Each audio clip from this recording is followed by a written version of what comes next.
The wind in Dry Creek did not blow so much as it scoured. It came down from the high, jagged spine of the mountains to the north, picking up grit, dead sage, and the coal smoke from the railhead before slamming into the warped boardwalks of the town. It was the year 1878, and the territory was balancing on a knife edge between the open, lawless range and the iron order of the railroad. Dry Creek was an ugly town, built of raw lumber that had turned gray under the relentless sun before the sap had even dried. Main Street was a rutted scar of dried mud that turned to glue when the rains came, flanked by false-fronted buildings that leaned away from the prevailing gusts. The air always tasted of grit. Just south of the town proper, the railroad crews were blasting rock, a dull, rhythmic thumping that sounded like the heartbeat of a massive, approaching beast. The dust from the cattle pens mingled with the black smoke of the construction engines, creating a permanent haze that hung over the rooftops, turning the sunsets into bruised purples and bloody reds. 3 miles outside of town, on a patch of land that God seemed to have forgotten, Clara Mallory fought her daily war against the elements. She was 24 years old, though the wind and the sun had already etched fine lines around her eyes, giving her the look of someone who had spent a lifetime squinting against the glare. The morning began as it always did, before the sun had fully cleared the horizon. Clara hauled water from the thin, miserly creek that marked the boundary of their claim. The buckets were heavy, oak staves bound with iron, and the wire handle dug into calluses that had long since replaced the soft skin of her girlhood. She walked with a steady, rhythmic gait, fighting the gusts that tried to splash the precious water onto the thirsty dust. Her hands were red and chapped, the knuckles swollen. Every fence post on their 160 acres had been set by those hands, and the larger, rougher hands of her husband, Eli. She set the buckets down near the small vegetable plot, a pitiful square of green defying the endless brown of the scrubland. The wind whipped a loose strand of dark hair across her face, stinging her cheek. She tucked it back with a sharp, impatient gesture. Clara was not a woman given to self-pity.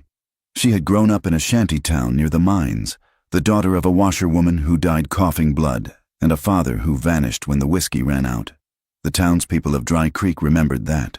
To the shopkeepers' wives and the church ladies in their stiff bonnets, Clara was still that stubborn girl from the mud, the one who did not know her place, the one who had the audacity to marry a decent, hard-working man like Eli Mallory and pretend she was a landowner. She feared poverty the way other women feared the devil. It was a cold, hollow dread in her belly that never quite went away. That fear made her fierce. It made her cling to this scrap of hardpan earth as if it were a kingdom. Eli came out of the small sodden timber house, rubbing sleep from his eyes. He was a lean man, all sinew and bone, with a face burned mahogany by the sun and eyes that held a gentle, quiet humor that the hard country had not yet extinguished. "Morning. Clara," he said, his voice raspy with sleep. He took the heavy buckets from her without asking, their fingers brushing.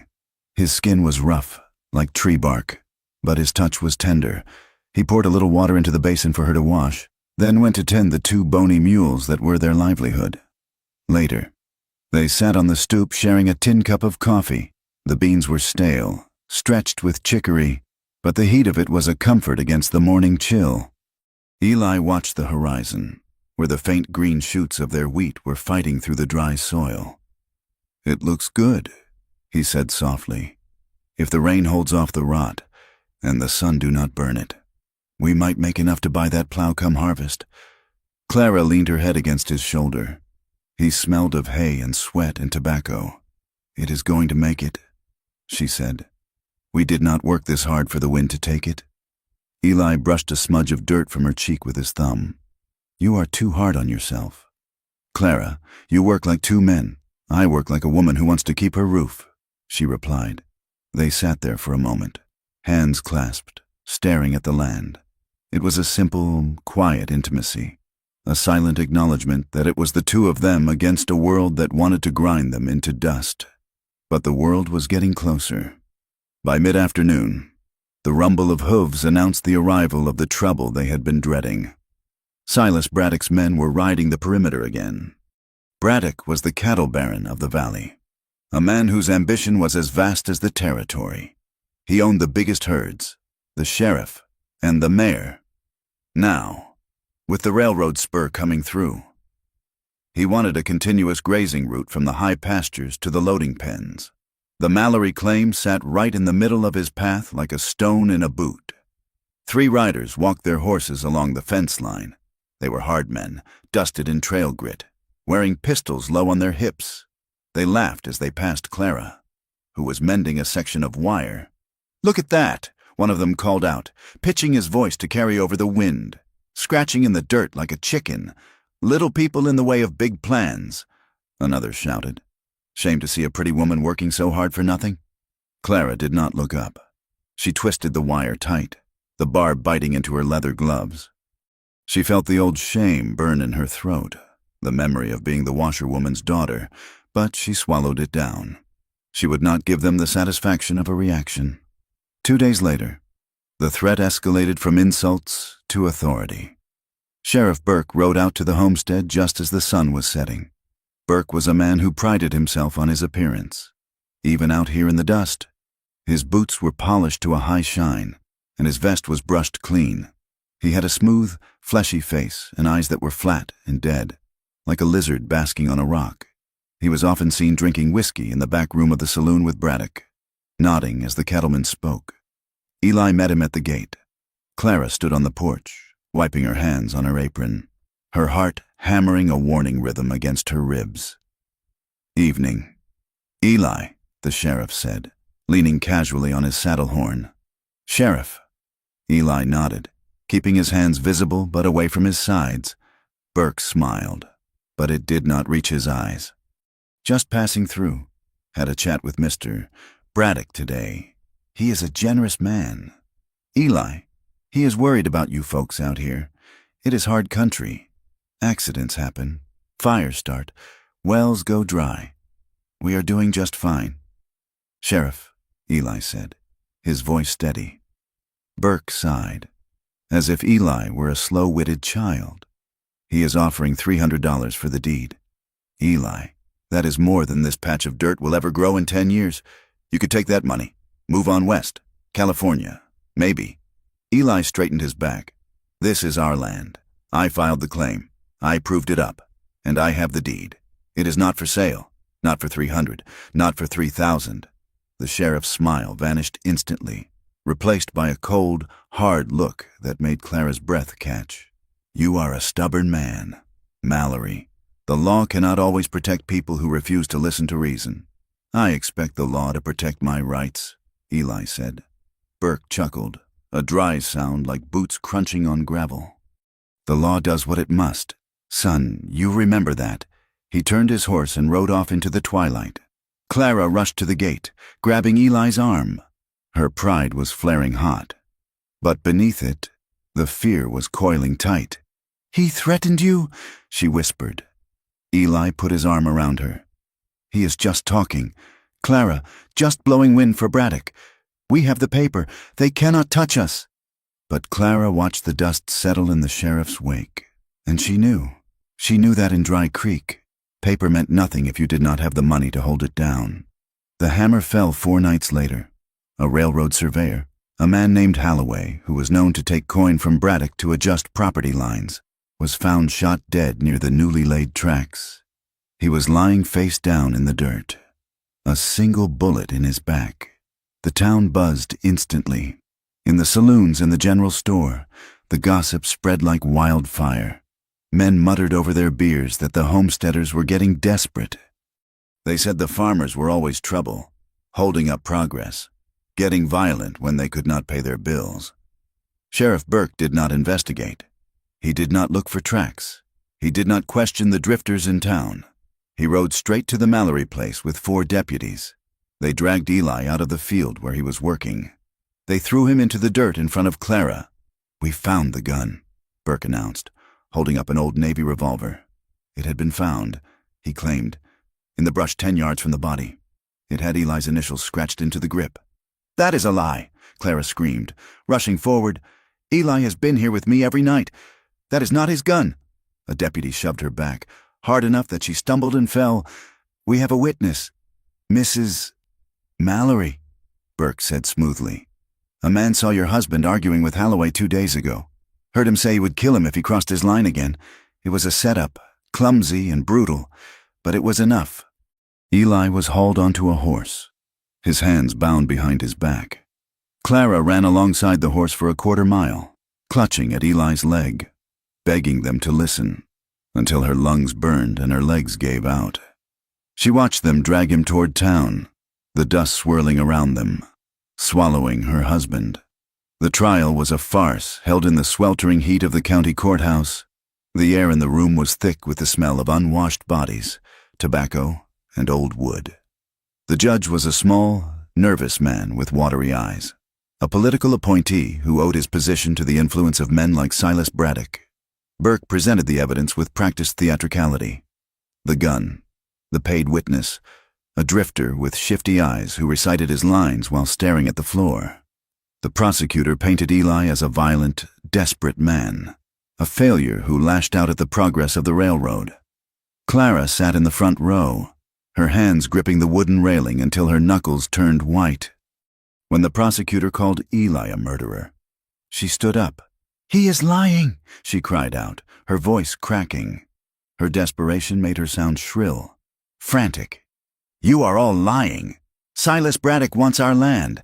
That is what this is." The judge slammed his gavel down. "Sit down, woman, or I will have you removed." The room turned to look at her. She saw no sympathy in their faces. The shopkeepers, the miners, the cattlemen. They looked at her with a mixture of pity and contempt. They saw a hysterical woman. They saw the washerwoman's daughter making a scene. Clara heard the whispers rippling through the benches behind her. "Too bold.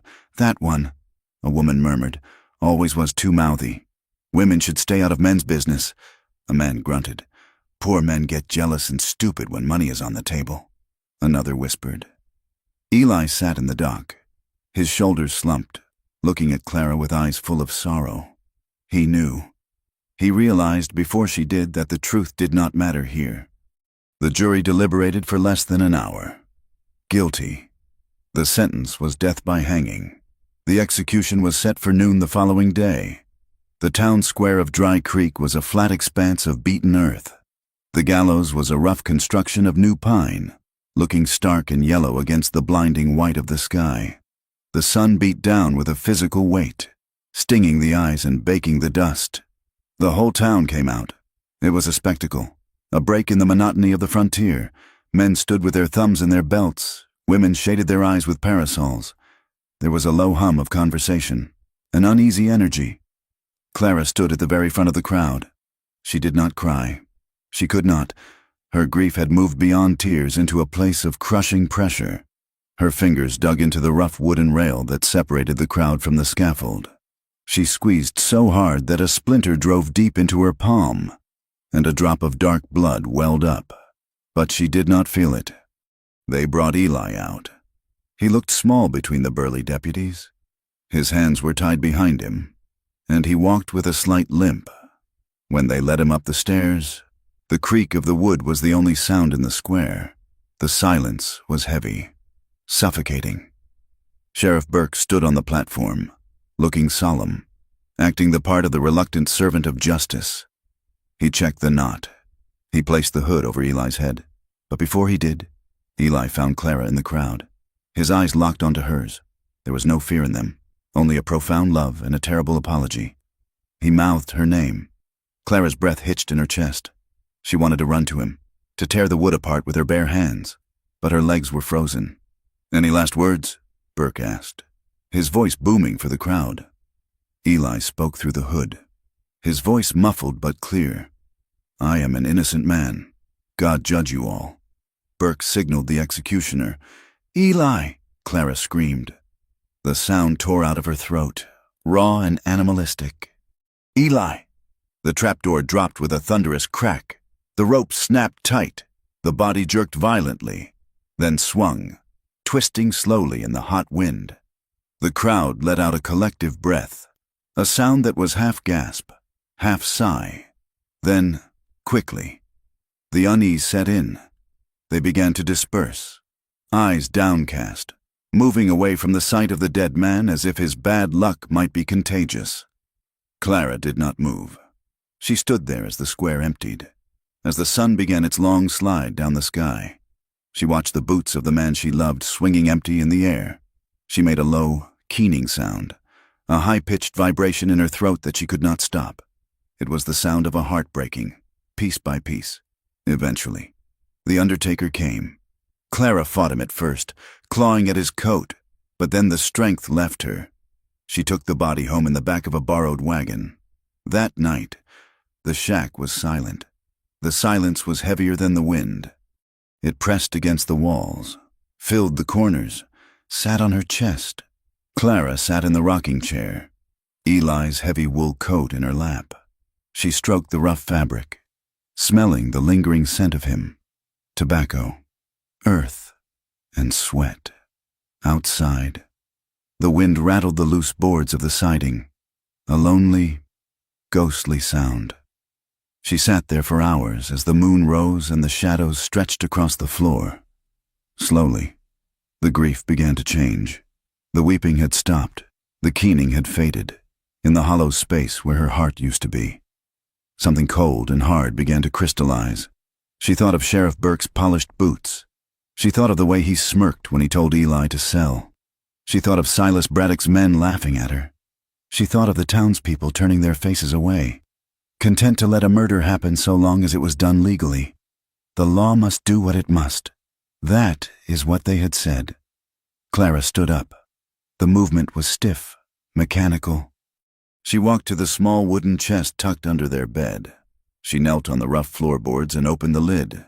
Inside lay Eli's other possessions: his good Bible, his grandfather's watch, and wrapped in an oilcloth, his heavy Colt revolver. It was not the gun Burke had planted. It was the gun Eli had used to protect their wagon on the journey west. Clara unwrapped the cloth. The metal was cold and heavy in her hand. She sat at the small table and lit a kerosene lamp. The flame flickered, casting long, dancing shadows. With slow, shaking hands, she gathered the cleaning supplies, a rag, a tin of oil, a ramrod. She opened the loading gate and spun the cylinder. Click, click, click. She wiped the grease from the barrel. She polished the hammer. Her mind was not on the task, but on a loop of memories. The way Eli laughed, the way the trap door sounded, the way Burke's eyes looked, dead, like a lizard. No one was coming to save her. No one would speak for Eli. They had branded him a murderer and killed him to steal a strip of dried dirt. If the law was a weapon used by rich men to kill poor men, then Clara would not be bound by it. She began to load the chambers. Powder, ball, wad, grease, cap. 6 times. The shaking in her hands stopped. A terrible, trembling resolve settled over her. She was terrified. She could feel the fear vibrating in her bones, a primal instinct screaming at her to run, to hide, but the rage was stronger. It was a cold fire that burned away the tears. Clara stood up. She put on her coat, buttoning it to the chin. She shoved the heavy revolver into the waistband of her skirt, hiding it beneath the coat. She walked out into the night. It had begun to drizzle. A cold, miserable rain that turned the dust to slick mud. The wind had died down to a whisper. Clara saddled the mare, her movements efficient and sure. She mounted and turned the horse toward town. The ride was a blur. She did not feel the rain soaking her hair or the chill seeping into her bones. She saw only the destination. Dry Creek was quiet. The saloons were closing. The honest folk were in bed. The only light came from the lantern hanging outside the sheriff's office, a yellow beacon in the gray mist. Clara dismounted a block away and tied the mare to a hitching post. She patted the horse's neck once, a final goodbye to the life she had known. She walked down the center of the muddy street. The mud sucked at her boots. Her jaw was set so hard her teeth ached. She was Clara Mallory, the washerwoman's daughter, the widow of the hanged man. And she was done being powerless. She stepped onto the boardwalk, her footsteps heavy and deliberate. She reached the door of the sheriff's office. She paused for one heartbeat. her hand hovering over the latch. She took a breath that tasted of rain and coal smoke. Then, she opened the door. The kerosene lamp on Sheriff Burke's desk cast a sickly yellow pool of light against the encroaching shadows of the office.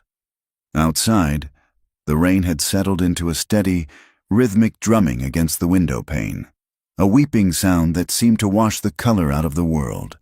Inside, the only sound was the rustle of paper and the heavy, satisfied breathing of a man who believed himself untouchable.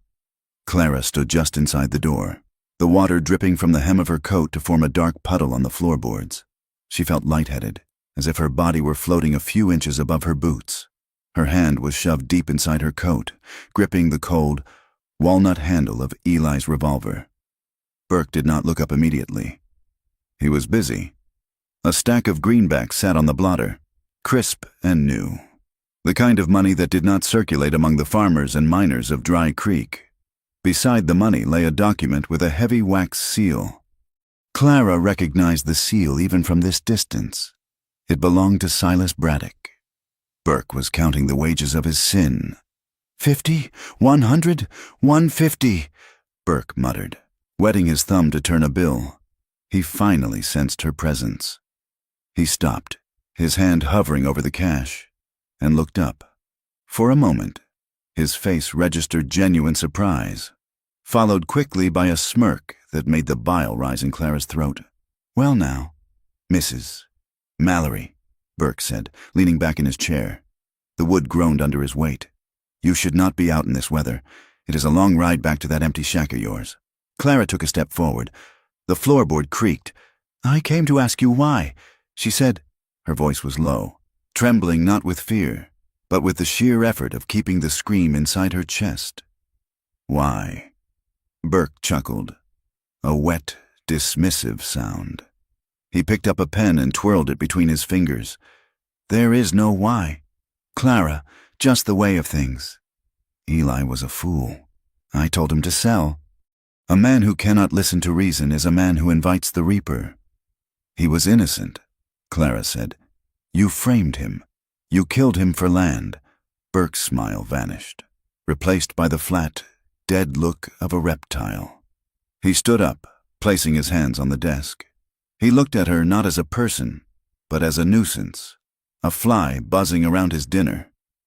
Eli brought it on himself, Burke said, his voice dropping to a growl. He was small in the way of big men. "And you are just a hysterical widow who needs to go home before she gets into trouble she cannot handle. Now get out. Go find yourself a new husband who knows how to bend a knee when he ought to." The insult struck her like a physical blow. The memory of Eli's face as the hood came down. The love, the apology, flashed before her eyes, superimposed over Burke's arrogant sneer. Clara pulled the gun. It was heavy, dragging her arm down, but she leveled it at his chest. The barrel wavered, describing a small, erratic circle in the air. Burke froze. His eyes widened, flicking from the dark muzzle of the Colt to Clara's face. Then he laughed. It was a nervous, incredulous laugh. "Put that away, girl," he said, moving his right hand slowly toward his hip.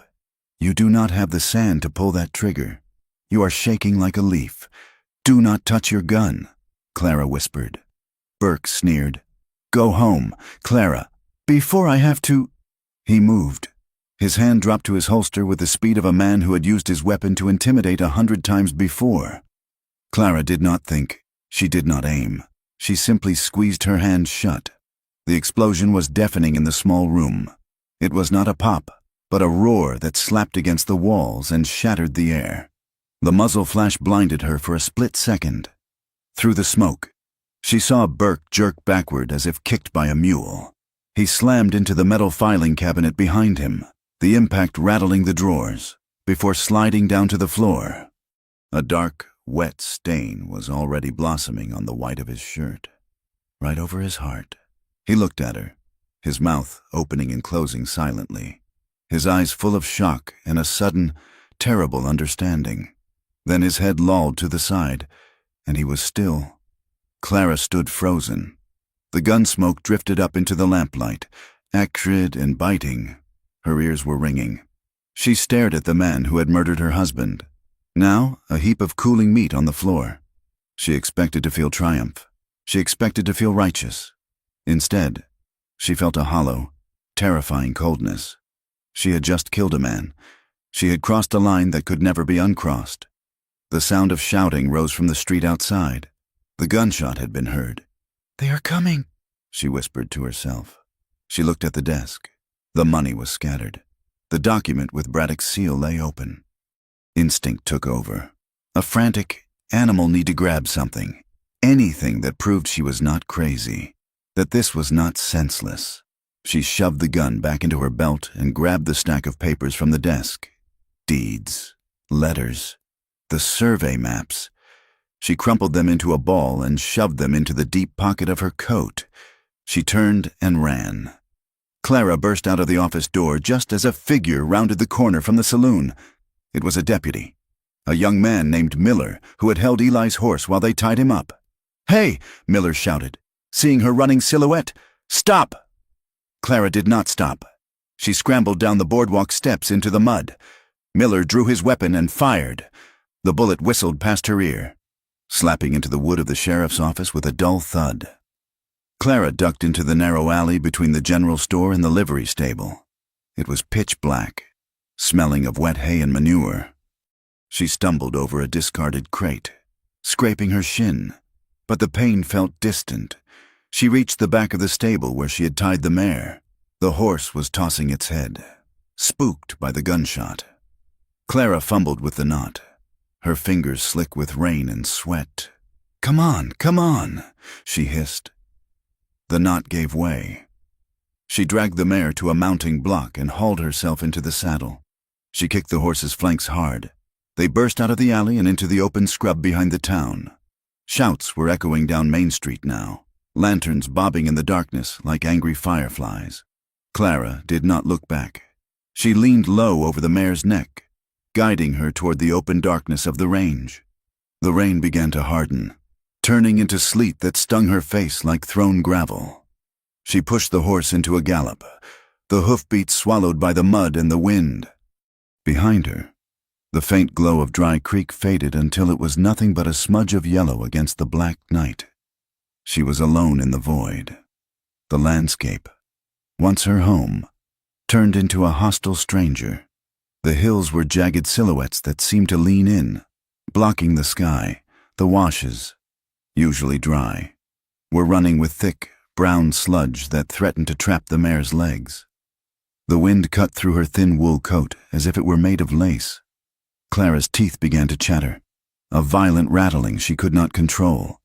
She unwrapped the bundle tied behind her saddle and pulled Eli's heavy coat free, struggling to put it on over her own while the horse kept moving.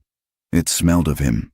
For a second, the scent of tobacco and earth broke through the terror, and she let out a sob that was torn away by the wind.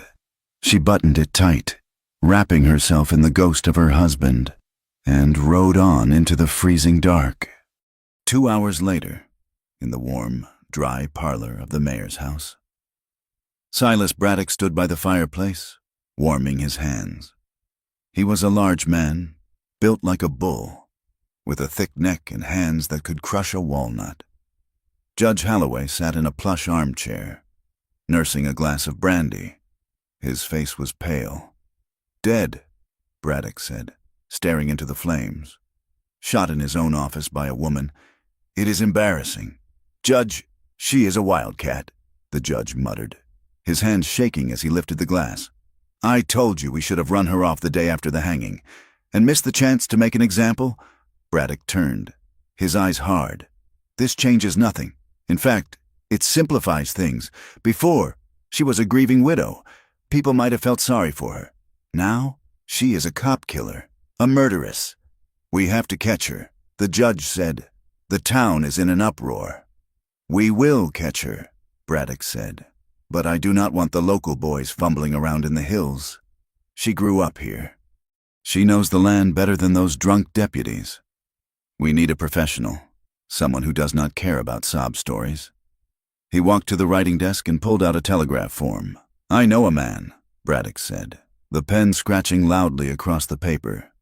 He works out of the railhead in Abilene. He is expensive, but he never comes back empty-handed. Jack Rourke rode into the rail town of Junction City 3 days later. The town was a chaotic, sprawling mess of tents and raw lumber, existing solely to serve the railhead pushing west. It smelled of coal smoke, unwashed men, and desperate commerce. Jack was a man who seemed to carry his own silence with him. He was broad-shouldered, wearing a duster stained with the dust of 3 territories. His face was a map of hard years, lines etched deep around his eyes, a scar running through his left eyebrow, and a beard kept short and practical. He rode a tall bay gelding that looked as road-weary as he did. He tied his horse outside the telegraph office and stepped inside. The air was dry and smelled of ink. The clerk, a bespectacled man with ink-stained fingers, looked up. "Telegram for Rourke," Jack said. His voice was gravel, low and unused to casual conversation. The clerk rummaged in a slot and slid a yellow envelope across the counter. Jack opened it with a calloused thumb. He read the message twice, his face betraying nothing. Then he looked at the wanted poster the clerk had just pinned to the board behind him. "Wanted for murder, Clara Mallory. Reward, $500. Jack studied the sketch.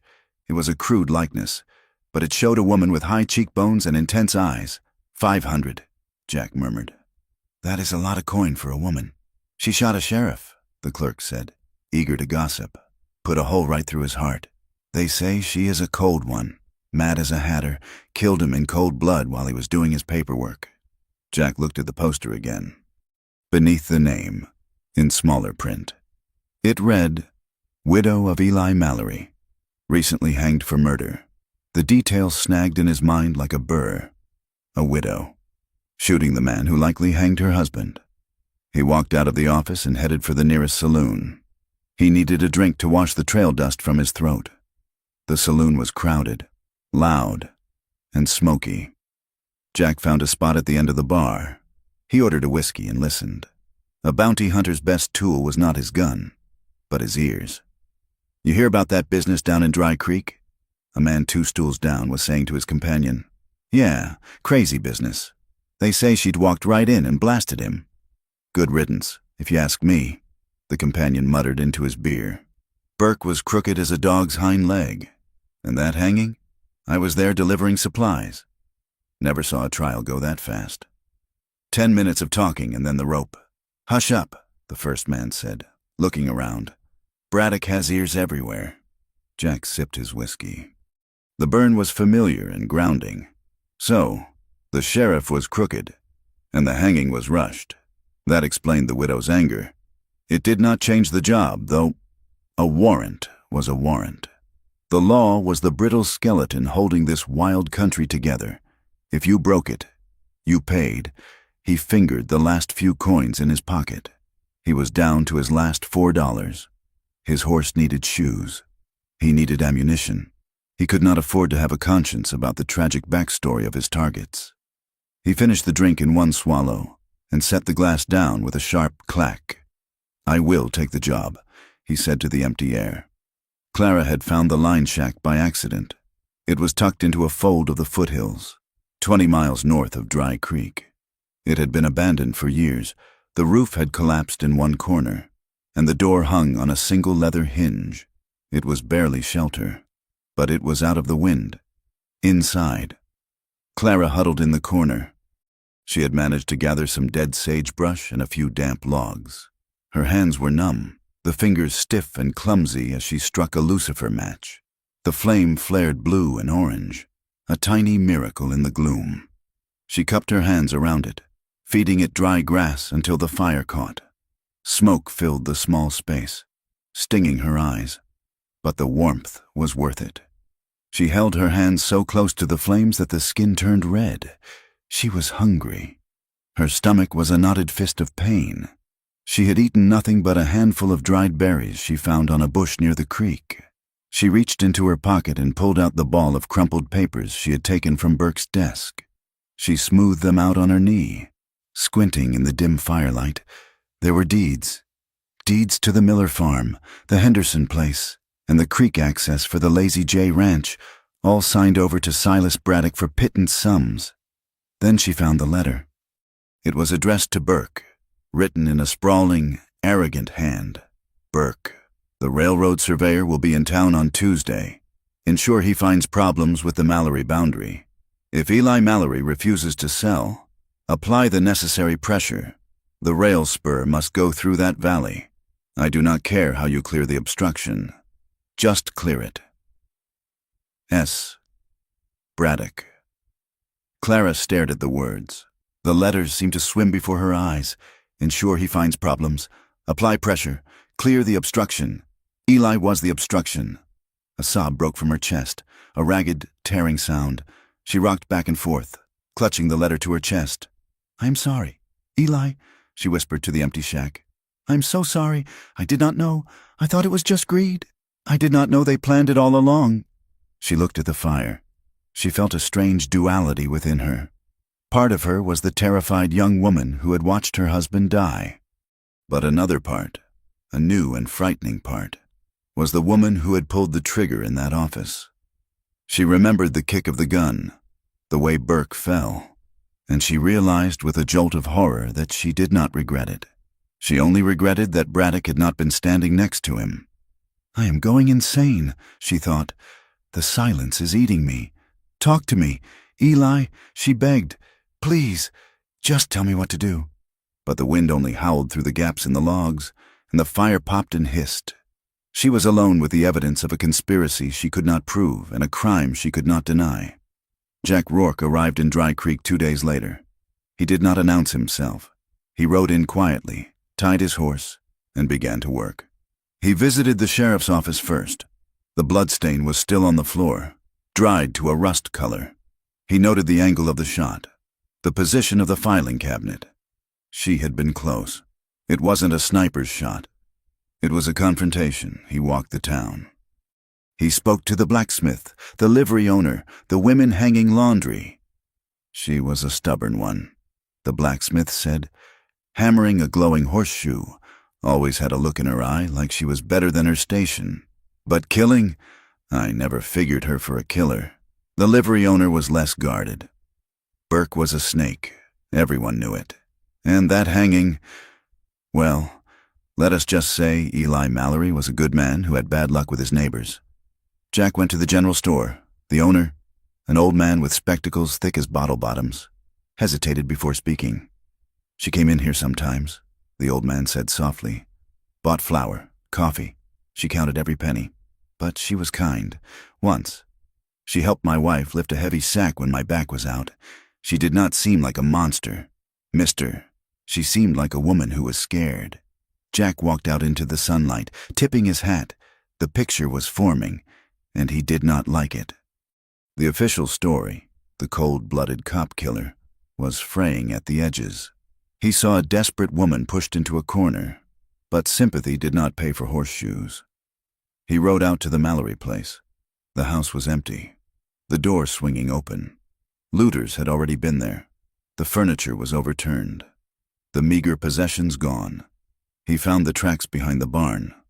They were old, washed out by the rain. But Jack could read the ground like a primer. He saw where the mare had stood. He saw the frantic, deep hoofprints of the escape. He followed them. He tracked her north, into the broken country. He found where she had stopped to rest the horse. He found a place where she had tried to build a fire and failed, leaving behind charred twigs. "She is an amateur," he thought. "She is making mistakes. She is panicking." As he rode, following the faint signs, a broken sage branch, a scuff on a rock, he began to visualize her. Not the face on the poster, but the woman. He imagined her cold. He imagined her fear. "Stop it," he told himself. "She is the target. You are the hunter. Do not mix them up." The weather turned on the 3rd day of the hunt. The sky to the west turned a bruised purple, then a sickly yellow. The wind died suddenly, creating a vacuum of silence that made the hair on Jack's arms stand up. "Dust storm," he muttered. He pulled his kerchief up over his nose and pulled his hat brim low. He checked his canteen. He checked his horse. Most men would hole up, wait it out. But Jack possessed an obsessive drive, a relic of the war when stopping meant death. He pressed on. Miles ahead, Clara saw the wall of dust approaching. It looked like a mountain range moving across the plains, swallowing the world. She tried to outrun it, but the mare was exhausted. The wall hit them with the force of a physical blow. The light vanished. The air turned to sandpaper. Sand lashed her face, stinging like 1,000 bees. It filled her nose, her mouth. The horse panicked, rearing up. Clara slid from the saddle, hitting the ground hard. She kept her grip on the reins, screaming at the horse to calm down. But the wind tore the words away. She wrapped her scarf around her face, blinding herself. She stumbled forward, leading the horse, her head down. She could not see 5 feet in front of her. The world was nothing but brown noise and pain. She walked until her legs were lead. She walked until she felt the ground disappear beneath her feet. She tumbled, sliding down a steep, rocky embankment into a ravine. The horse skittered down behind her. Clara hit the bottom, the breath knocked out of her. She lay there, curled in a ball, while the storm roared overhead like a passing train. Jack rode through the storm's fury. His eyes narrowed to slits. He trusted his horse to find footing. He trusted his instinct to keep the direction. When the wind finally began to die down. Hours later, the world was changed. Drifts of sand lay against every rock and bush. The air was still thick with dust, hanging like a fog. Jack dismounted. He walked a wide circle, scanning the ground. The storm had wiped out the tracks. But then he saw it, caught on the thorns of a mesquite bush near the edge of a ravine, a scrap of blue wool. He walked over and plucked it free. It was from a coat, a man's coat, heavy and rough, but the tear was fresh. He looked down into the ravine, faint. Dragged lines in the sand led downward. Jack Rourke looked at the scrap of fabric in his hand, then at the mountains rising in the distance. The trail was hot again. He swung back into the saddle. He pushed down the thought of the woman freezing in that ravine. He pushed down the doubt about the hanging. He focused on the only things that mattered in his trade: irons, rope, reward. He spurred his horse forward. The hunt was tightening. The cabin appeared like a gray hallucination out of the sleet. It was tucked high in a fold of the granite peaks, a structure built of rough-hewn lodgepole pine that had weathered to the color of old bone. The roof was a patchwork of split shakes and sod, sagging dangerously in the middle, and the door hung askew on leather hinges that had long since dried and cracked. To Clara Mallory, shivering so violently she could barely keep her seat in the saddle. It looked like a palace. She had been riding for 5 days since the storm in the lowlands. The journey had stripped the flesh from her face, leaving her gaunt and hollow-eyed. Her lips were cracked and bleeding, her hands wrapped in rags to ward off the frostbite that gnawed at her fingertips. The mare was in no better shape, its ribs showing through a coat matted with mud and ice. Clara slid from the saddle, her legs buckling as her feet hit the frozen ground. She caught herself on the horse's flank, gasping for breath in the thin mountain air. She led the mare into a lean-to built against the side of the cabin, offering it the last handful of oats from her saddlebag. "I will get you water soon," she whispered, her voice a rasp that sounded like dry leaves dragging on stone. Inside, the cabin smelled of rodent droppings, pine resin, and the sour, ancient smoke of 1,000 fires. It had been abandoned by trappers for seasons, left to the mice and the wind. A rusted iron stove sat in the corner, a blackened pipe jutting up through the roof. A stack of dry wood, miraculously untouched by the damp, lay against the wall. Clara moved with a jerky, desperate coordination of the starving. She crumpled dry moss into the stove's belly and struck a match. Her fingers were so stiff she dropped the first 2, cursing softly as they fizzled in the dirt. The third caught. The flame licked up the moss, catching the kindling. When the heat finally began to radiate from the iron, Clara collapsed onto the floor in front of it. She pulled a pile of moth-eaten blankets from a low bunk and wrapped them around her shoulders. They smelled of unwashed men and old grease, but she buried her face in them, weeping without tears. She lay there for a long time. the fire popping and hissing. "Eli," she whispered into the gloom. "I am still running. I do not know where I am going. I just keep moving up." She closed her eyes, and exhaustion pulled her under. But sleep was not a refuge. It was a theater for her terror. She saw the town square of Dry Creek, bleached white by the sun. She saw the rope tighten. She saw Eli's boots kicking at the air, dancing a terrible jig. Then the scene shifted. She was back in the sheriff's office, the gun jumping in her hand, the deafening roar, Burke's head snapping back, the blood black and shiny in the lamplight. She woke with a gasp, sitting bolt upright. Her heart was hammering against her ribs like a trapped bird. Her cheeks were wet. The fire had burned down to embers, casting a dull red glow across the floor. The wind was howling outside, battering the cabin walls, screaming like a living thing that wanted to get in.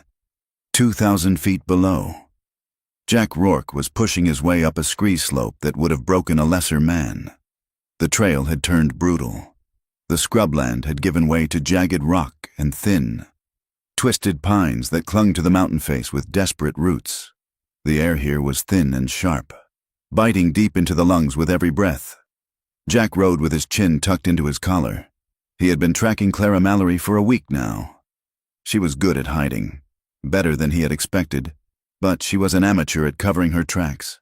She left signs that a woman used to the wilderness would have erased. A broken branch here, a scuff of a boot heel there. He stopped at a small mountain stream that cut through the gray rock like a scar. The water was crystalline and freezing. He dismounted to let his gelding drink and knelt to fill his own canteen.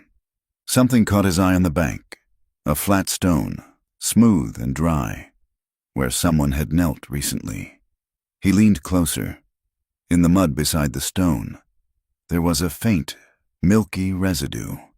He touched it with his finger and brought it to his nose. Soap, lavender and lye. Jack sat back on his heels, the scent confusing his senses. In this harsh gray world of rock and ice, the smell was shockingly domestic. He looked at the stream, and the image came to him unbidden. The woman, hunted and desperate, breaking the ice on the water to wash her face. He imagined her cupping the freezing water to her cheeks, scrubbing at the grime of the trail, trying to wash away the dust and the guilt. It unsettled him. He was used to tracking men who smelled of whiskey and fear. This faint trace of lavender made her real. It made her a woman, not just a quarry. "Do not do that," he told himself, splashing water on his face to clear the thought. She is $500. She is a job. He remounted and pressed on. The sky was darkening, the clouds heavy and gray, hanging low over the peaks like a bruised ceiling. The temperature was plummeting. By late afternoon, the snow began. It was not a gentle drift, but a sudden, violent assault. The wind picked up, driving the flakes sideways. The world turned white and featureless in minutes. Jack urged his horse up a narrow switchback. The path was barely 3 feet wide, a ledge carved into the cliff face with a sheer drop of 500 feet to the right. The snow slicked the rock instantly. His horse, a sure-footed beast usually, stepped on a patch of ice hidden beneath the fresh powder. Its rear legs slid out. The animal panicked, scrambling for purchase, its hooves striking sparks from the stone. "Easy," Jack roared, throwing his weight forward to balance the animal. The horse lurched, its hindquarters swinging dangerously over the void. Jack kicked his feet free of the stirrups and bailed out, hitting the rocky path hard on his shoulder. He grabbed the bridle with his good arm, digging his heels into the gravel, anchoring the terrified animal with his own body weight. "Steady," he gritted out. The horse found purchase, heaving itself back onto the solid rock, trembling violently. Jack lay in the snow for a moment, staring up at the swirling white sky. A sharp, hot pain radiated from his right shoulder. He tried to move his arm and gasped. It wasn't broken, but it was wrenched bad. He forced himself to stand. He checked the horse's legs. The animal was spooked but unhurt. Jack gritted his teeth, the pain in his shoulder throbbing in time with his heartbeat. He could not ride. The path was too dangerous now. He grabbed the reins with his left hand. "Walk," he commanded. He staggered on, leading the horse through the blinding white, his right arm hanging uselessly at his side. He was freezing, injured, and walking into the teeth of a blizzard. But he did not stop. He had a job to do. For 2 days, the storm raged.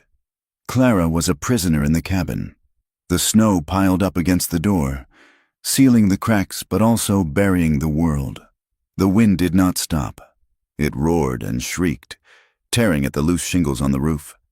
She rationed her food, a strip of dried beef and a handful of coffee beans she chewed for the caffeine.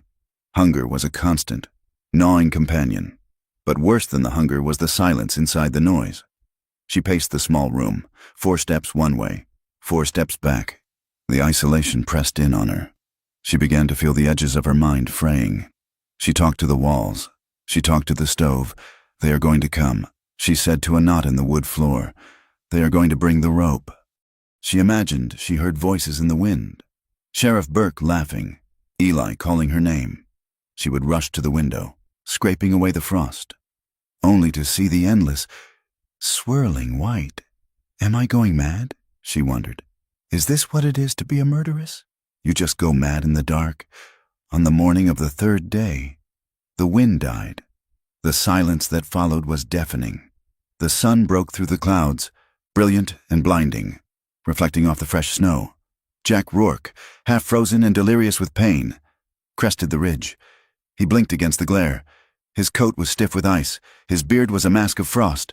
His shoulder was a knot of agony that had settled into a dull, thumping rhythm. Below him, in a small clearing, he saw it, a thin wisp of gray smoke rising straight up into the still air. He stared at it, swaying on his feet. Smoke meant fire. Fire meant people. He tied his horse to a tree 100 yards out. He checked his revolver with his left hand, an awkward, clumsy motion. He drew the weapon.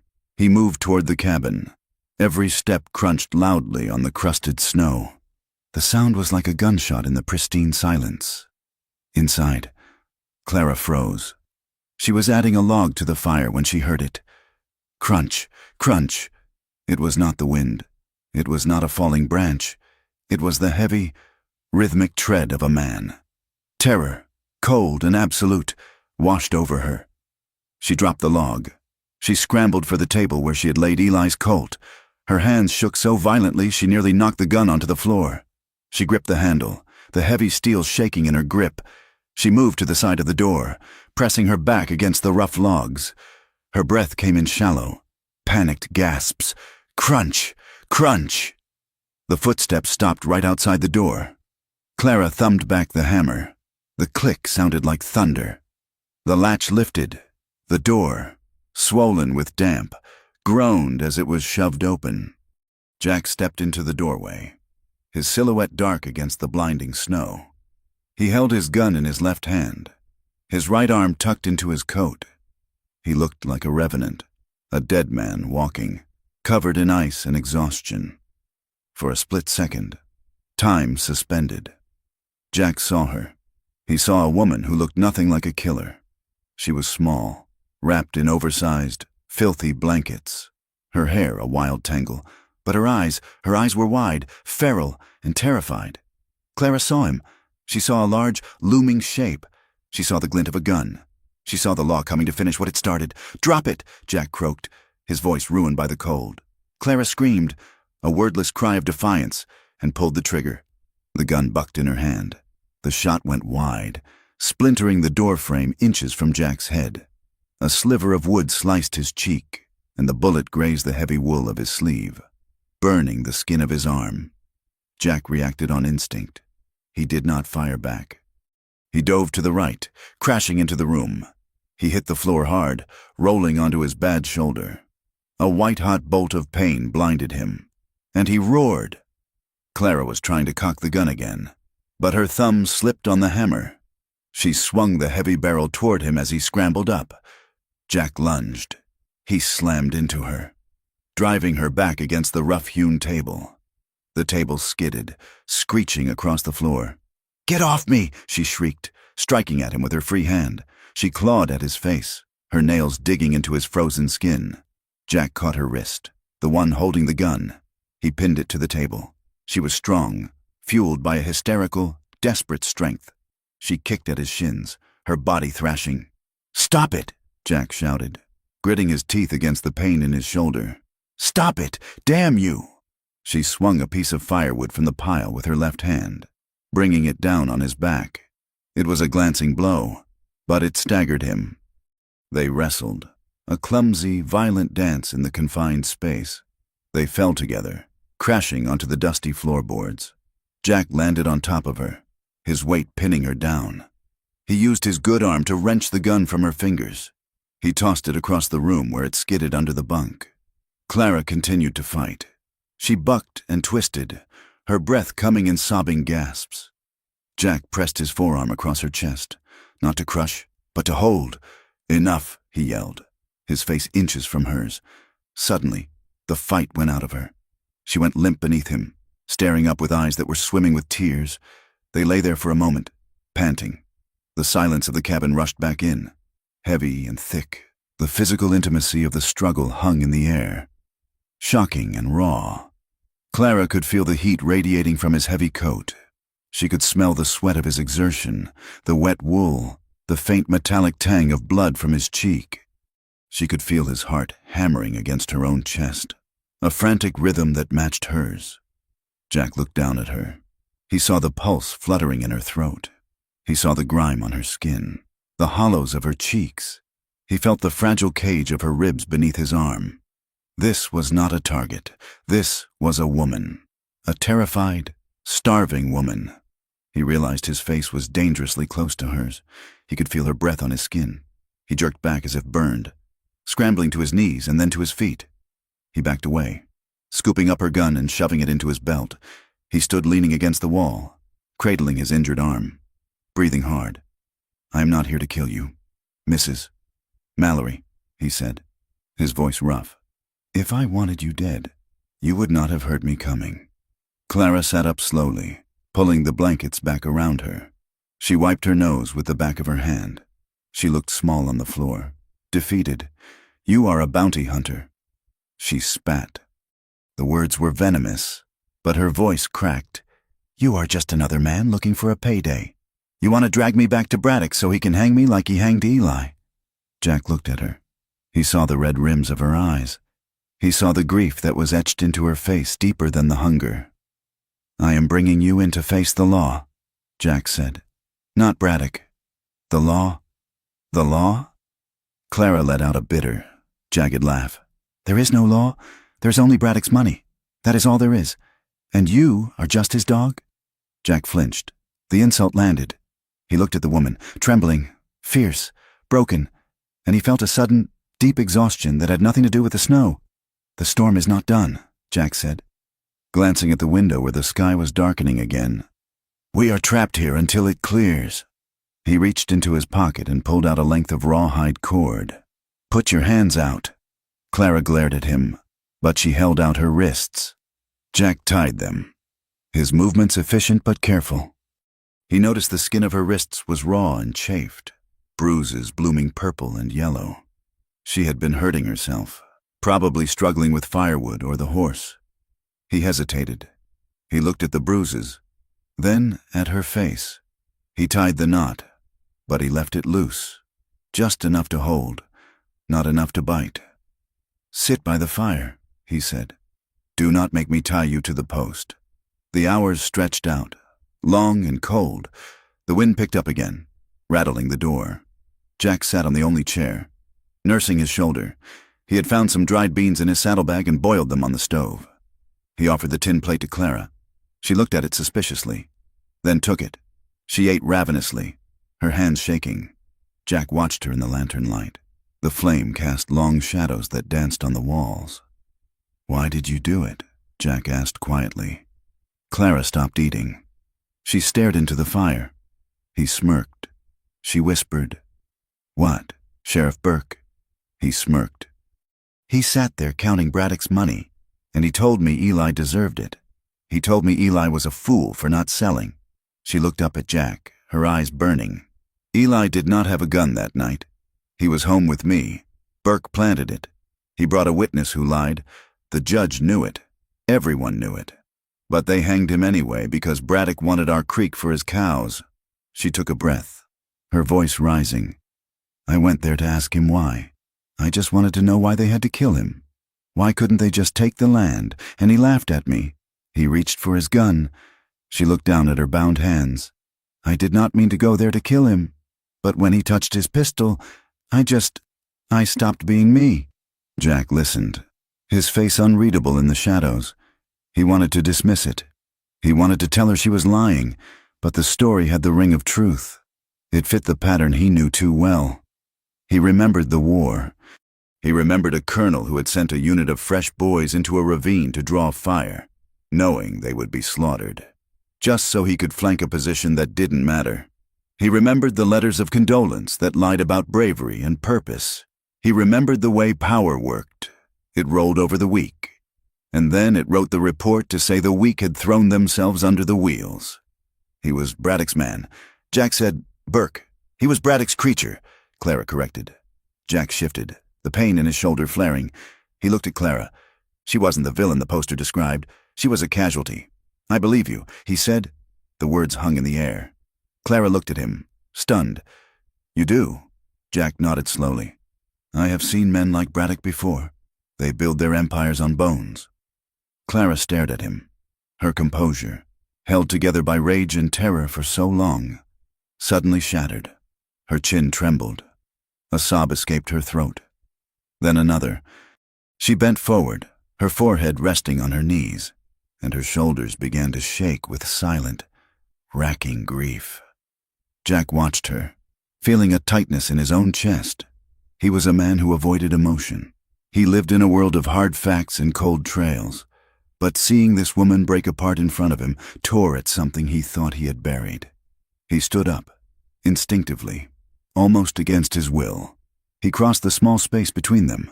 He reached out a hand, hovering over her shoulder. Then he settled it there. His hand was large, heavy, and warm. Clara flinched at the touch, tensing up. Then, as the warmth seeped through the blanket, she melted. She leaned into his hand. She turned her face toward him, looking up through her tears. Jack knelt down.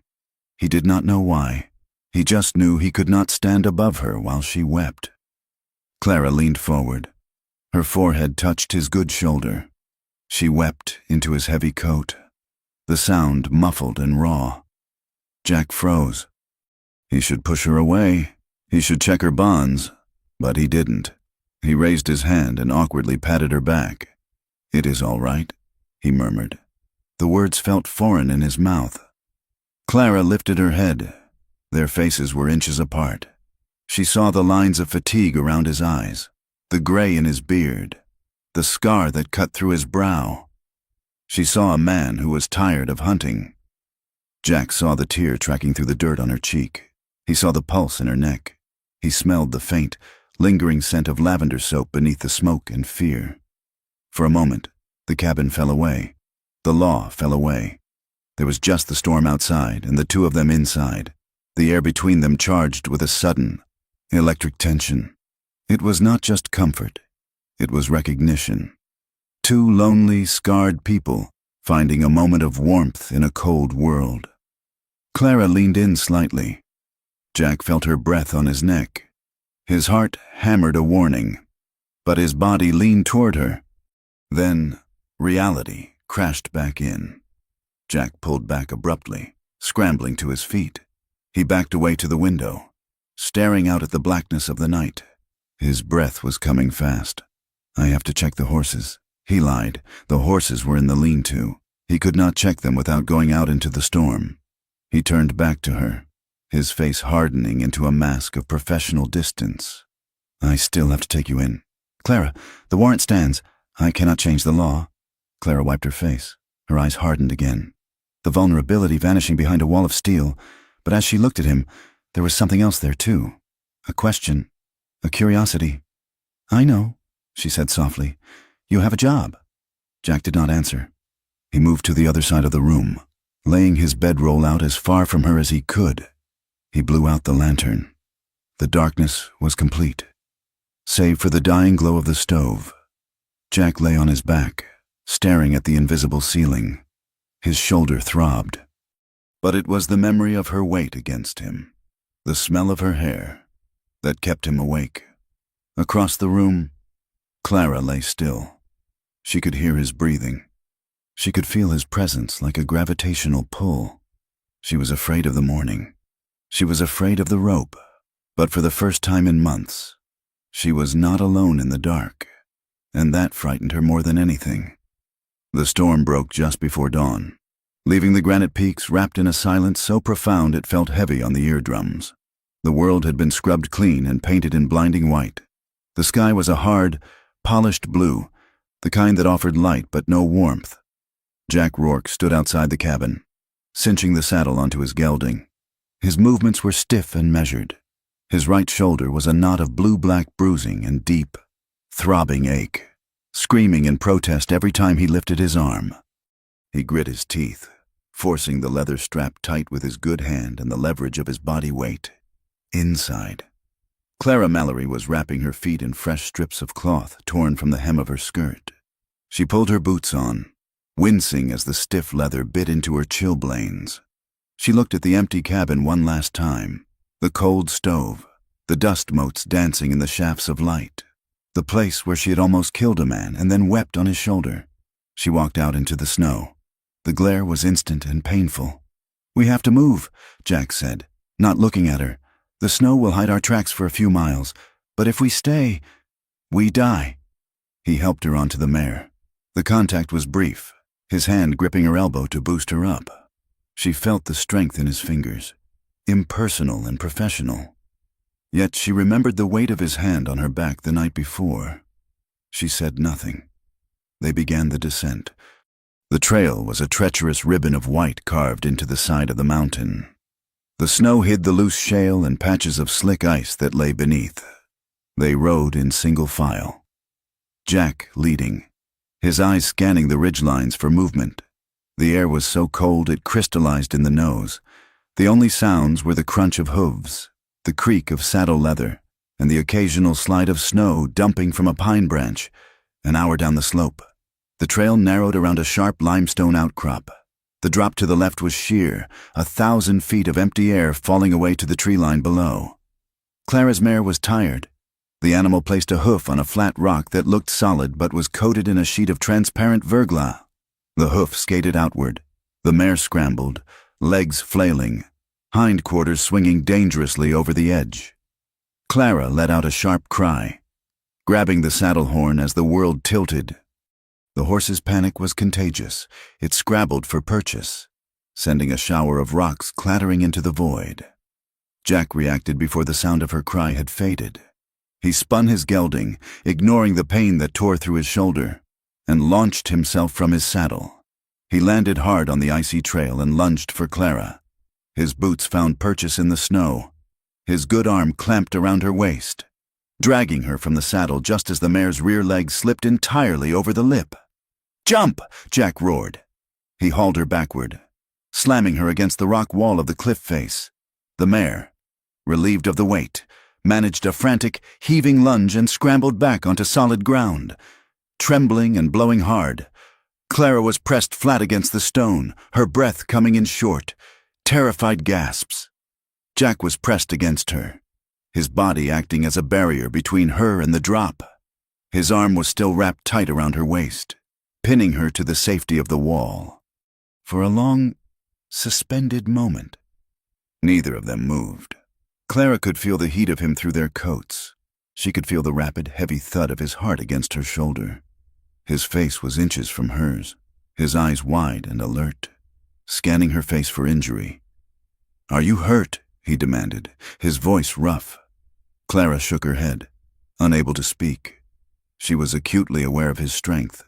He was holding her with a ferocity that belied his injury, a protective instinct that felt less like a jailer and more like a guardian. He was not holding her to keep her captive. He was holding her to keep her alive. Jack realized the intimacy of their position. He felt the curve of her waist, the frantic rise and fall of her chest. He looked into her eyes and saw the raw fear, but also a sudden, startled recognition. He pulled back slowly, his hand lingering on her coat for a fraction of a second before dropping to his side. He winced, clutching his bad shoulder. "Walk the horse until we clear the ice," he said, turning away to hide the pain in his face. "And watch your step." They made camp that night in a shallow ravine, miles below the snow line where the pines gave way to scrub oak and sage. The air was still biting cold, damp and penetrating. Jack built a small fire in the shelter of a cut bank, keeping the flames low to avoid being seen. He tied Clara's hands, but he used a long lead, tethering her to a heavy log so she could move freely around the fire. He sat opposite her, chewing on a piece of hardtack. The silence between them was different tonight. It was not the hostile silence of the hunter and the hunted. It was the companionable, exhausted silence of two people who had survived a brush with death. The temperature dropped as the moon rose. It was a brutal, bone-deep cold that made the teeth ache. Clara huddled in her thin coat, shivering uncontrollably. Her teeth began to chatter, a sharp, clicking sound in the quiet night. Jack watched her. He saw the blue tint of her lips. He looked at his own heavy wool blanket, then at hers, which was little more than a rag. He swore softly under his breath. "Come here," he said. Clara looked up, wary. "What? You are freezing. If you get sick, you slow me down. Come here." She hesitated, then moved closer to where he sat. Jack unrolled his bedroll and gestured for her to sit beside him. When she did, he threw the heavy wool blanket over both of their shoulders, creating a cocoon against the fire. The contact was awkward at first. They sat stiffly, shoulders touching, thighs pressing against each other through the denim and wool, but the warmth was undeniable. Clara felt his body heat seeping into her frozen side, a luxury she had not felt in weeks. She hated needing him. He was the man taking her to the gallows. Yet, as the shivering subsided, she felt a traitorous sense of safety. Jack stared into the fire. He was conscious of every inch of her that touched him. He could smell the wood smoke in her hair. "You said you saw men framed before," Clara said softly, breaking the silence. "In the war?" Jack nodded slowly. He broke a twig and tossed it into the flames. "I was a scout for the Union. We had a colonel who liked headlines. He would send boys into bad spots, places he knew were traps, just so he could write a report about heroic sacrifices." He paused, his jaw tightening. "Once, we had a sergeant who refused an order he knew was suicide. The colonel had him arrested for cowardice, said he was conspiring with the enemy. They hanged him in the morning while the colonel ate breakfast. It was legal, it was efficient, and it was a lie." Clara looked at his profile, lit by the flickering orange light. He looked older than his years, a man eroded by what he had seen. "So, she said, you know the law is just a story men with power tell." "I know the law is the only thing that keeps us from being animals," Jack countered, though his voice lacked conviction. "Even if it is broken, it is all we have." Clara shifted, reaching into her coat pocket with her bound hands. She pulled out the crumpled, water-stained wad of papers she had taken from Burke's desk. She handed them to him. "Read it," she said. "If you are going to trade my life for $500, you should know what you are selling." Jack took the papers. He smoothed them out on his knee, squinting in the firelight. He read the deeds first. He saw the pattern immediately. Small homesteads, crucial water rights, all transferred to Silas Braddock for sums that were insulting. He saw the signatures, shaky X marks from men who couldn't write. Witnessing by Sheriff Burke. Then he read the letter. The order to apply pressure. The command to clear the obstruction. Jack was not a lawyer, but he knew business, and he knew fraud. This wasn't just a land dispute. It was a systematic dismantling of a community, endorsed by the badge. He looked up at Clara. She was watching him, her face pale and defiant. "He killed him for a right-of-way," Jack murmured. "He killed him because Eli said no." Clara said, "And he was going to kill me too. That is why I went to the office. I knew I was next." Jack looked back at the papers. His gut twisted. He had told himself this was a simple job. Capture the killer, collect the bounty. But the paper in his hand was proof that he was not an agent of justice. He was the cleanup crew for a massacre. "I believe you," he said again. Clara let out a breath she seemed to have been holding for days. "Then let me go," she whispered. Jack looked at her. He looked at the fire. The conflict inside him was a physical ache, sharper than his shoulder. "I cannot," he said heavily. "If I let you go, Braddock sends another man, a man who won't share his blanket, a man who will shoot you from 100 yards out. You are a loose end. Clara, they do not want you in jail. They want you dead." Clara's eyes widened. She had not thought of it that way. "So what do we do?" she asked. Jack did not have an answer. The answer came in the form of a rifle shot. Crack. The sound split the night air. A bullet kicked up sparks from the rock inches from Jack's boot. Jack moved on instinct. He did not think, he acted. He threw himself sideways, slamming into Clara and driving her to the ground behind the heavy log they were using as a backrest. "Stay down!" he roared. Another shot whined overhead, thumping into the dirt bank behind them. Then another. Jack scrambled to his knees, peering over the log. 2 muzzle flashes bloomed in the darkness from the ridge above them. They were pinned. The firelight made them perfect targets. Jack grabbed the water bucket and kicked it over the fire. Darkness slammed down on the ravine, leaving only the smell of wet ash and the ringing in their ears. "Here," Jack hissed. He pulled a knife from his boot and slashed the leather thong binding Clara's wrists. "Can you shoot?" he asked. Clara rubbed her wrists. "Yes." He pulled his backup revolver from his saddlebag, a smaller caliber weapon, and shoved it into her hand. "Keep your head down. If they come down the slope, shoot anything that isn't me." Jack moved. He scuttled away from the log, melting into the shadows of the brush. He moved with the silent, deadly grace of the scout he had once been, ignoring the pain in his shoulder. Clara lay pressed into the dirt, gripping the gun. Her heart hammered against the earth. She heard the scrabble of boots on rock. "Where are they?" a voice called out from the darkness. A rough, unfamiliar voice. "I don't see them. He doused the fire. Flush them out." Braddock said no witnesses. The name hung in the cold air. Braddock. Clara's fear turned into a cold, hard knot. They weren't lawmen. They were cleaners. Jack flanked them. He moved up the side of the ravine, circling behind the ridge. He saw the 2 shapes crouched against the skyline. He cocked his revolver. The sound was distinct. "Drop it!" Jack shouted. The men spun around. One of them, a man in a long duster, raised a rifle. Jack fired. The shot hit the man in the chest. He crumpled without a sound, his rifle clattering down the slope. The second man hesitated. He looked at his fallen partner, then at the darkness where Jack was hidden. He fired a wild shot into the brush and turned to run.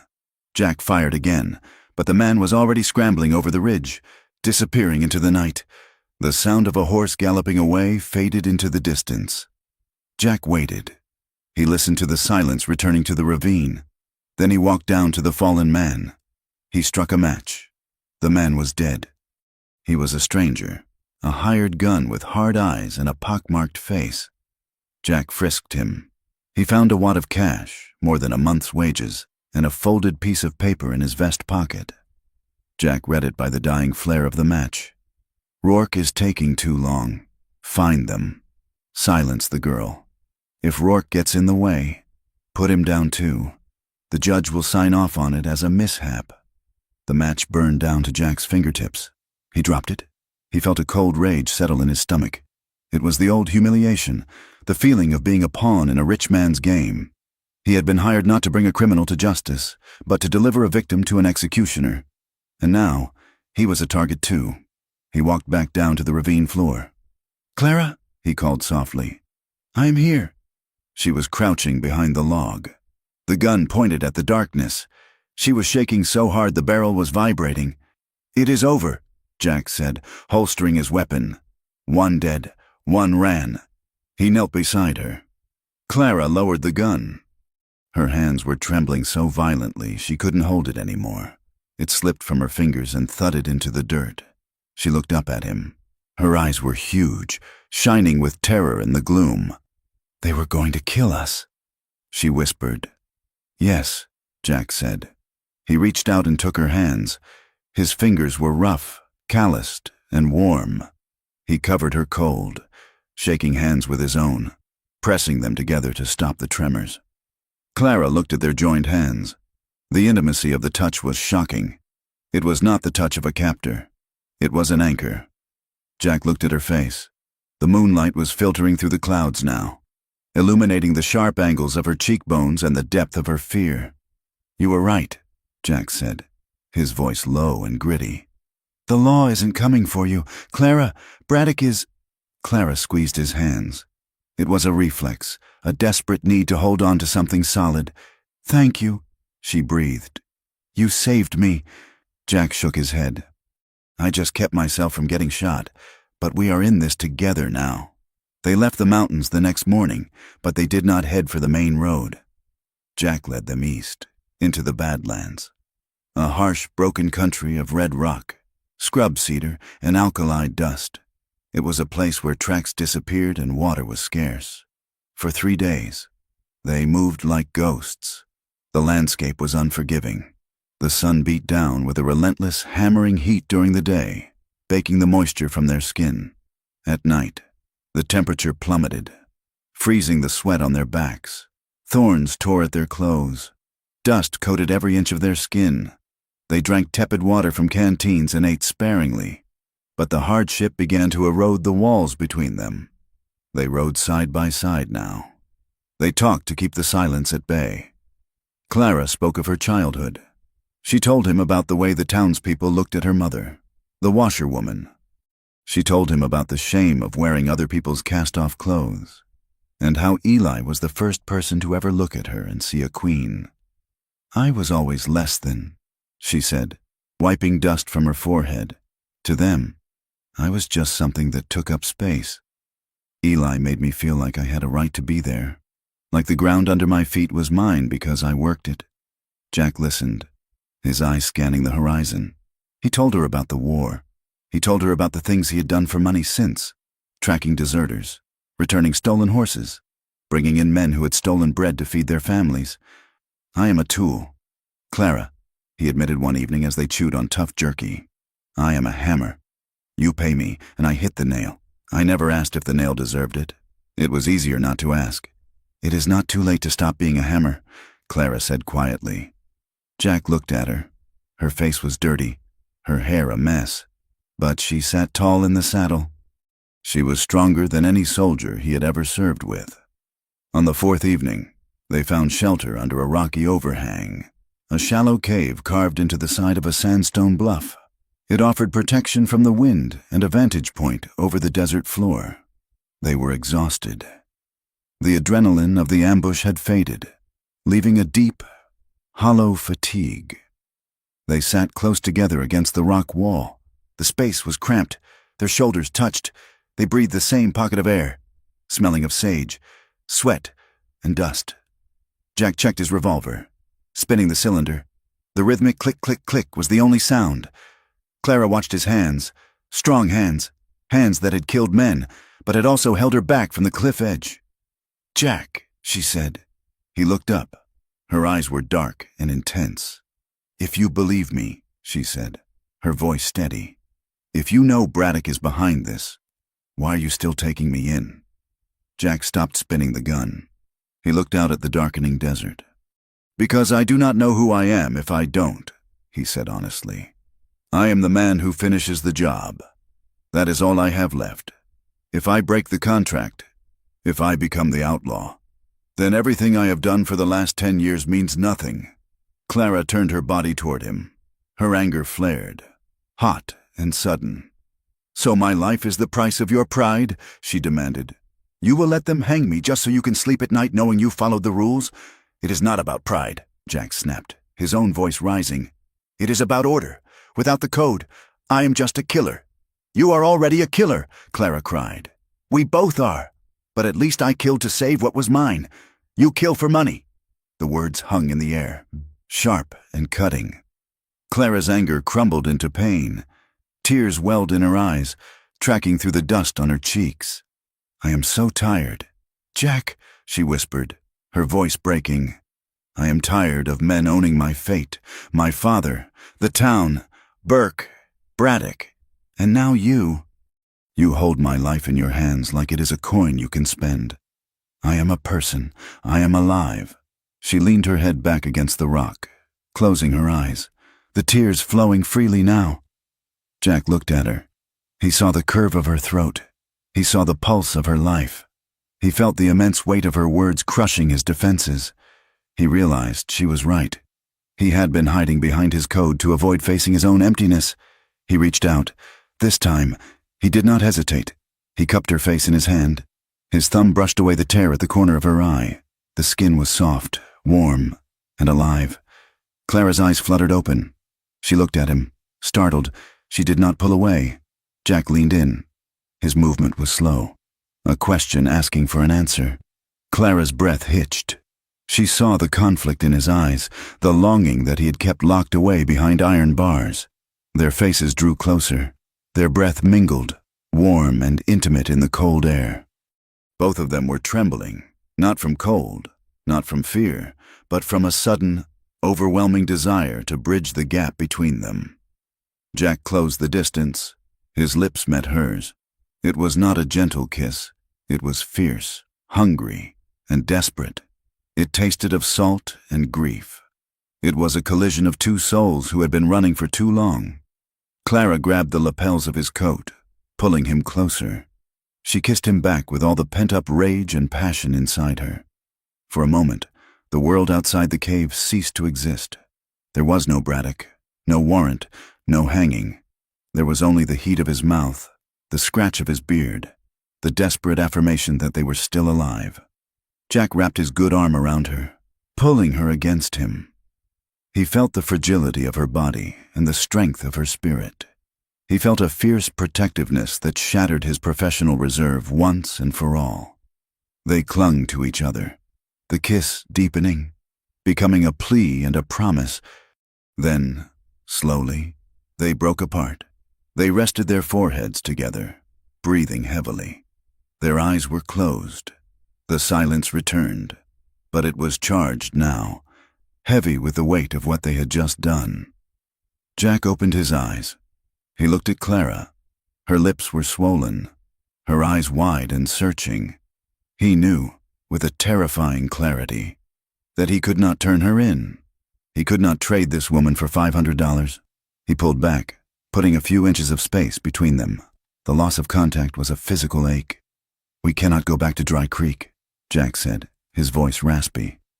Clara watched him, her chest heaving. "Where do we go?" Jack looked at the horizon, where the first stars were appearing. "Red Bluff," he said. "It is a 3-day ride. It is a bigger town. There is a district court there. A federal judge sits circuit next week." Clara wiped her mouth with the back of her hand. "A judge?" Jack nodded. "If we go to Red Bluff, we can find the records.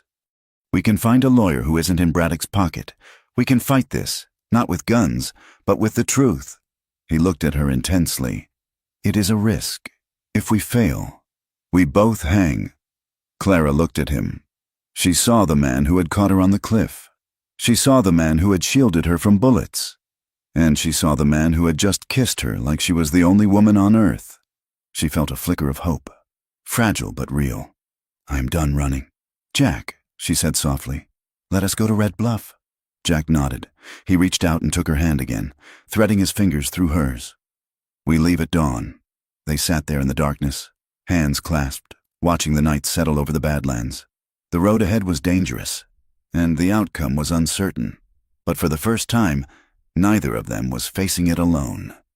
The journey to Red Bluff took them through a country that looked as if it had been chewed up and spat out by a giant, iron-toothed beast. They left the clean, cold austerity of the Badlands and entered the mining district, a region where the earth itself bore the scars of men's appetites.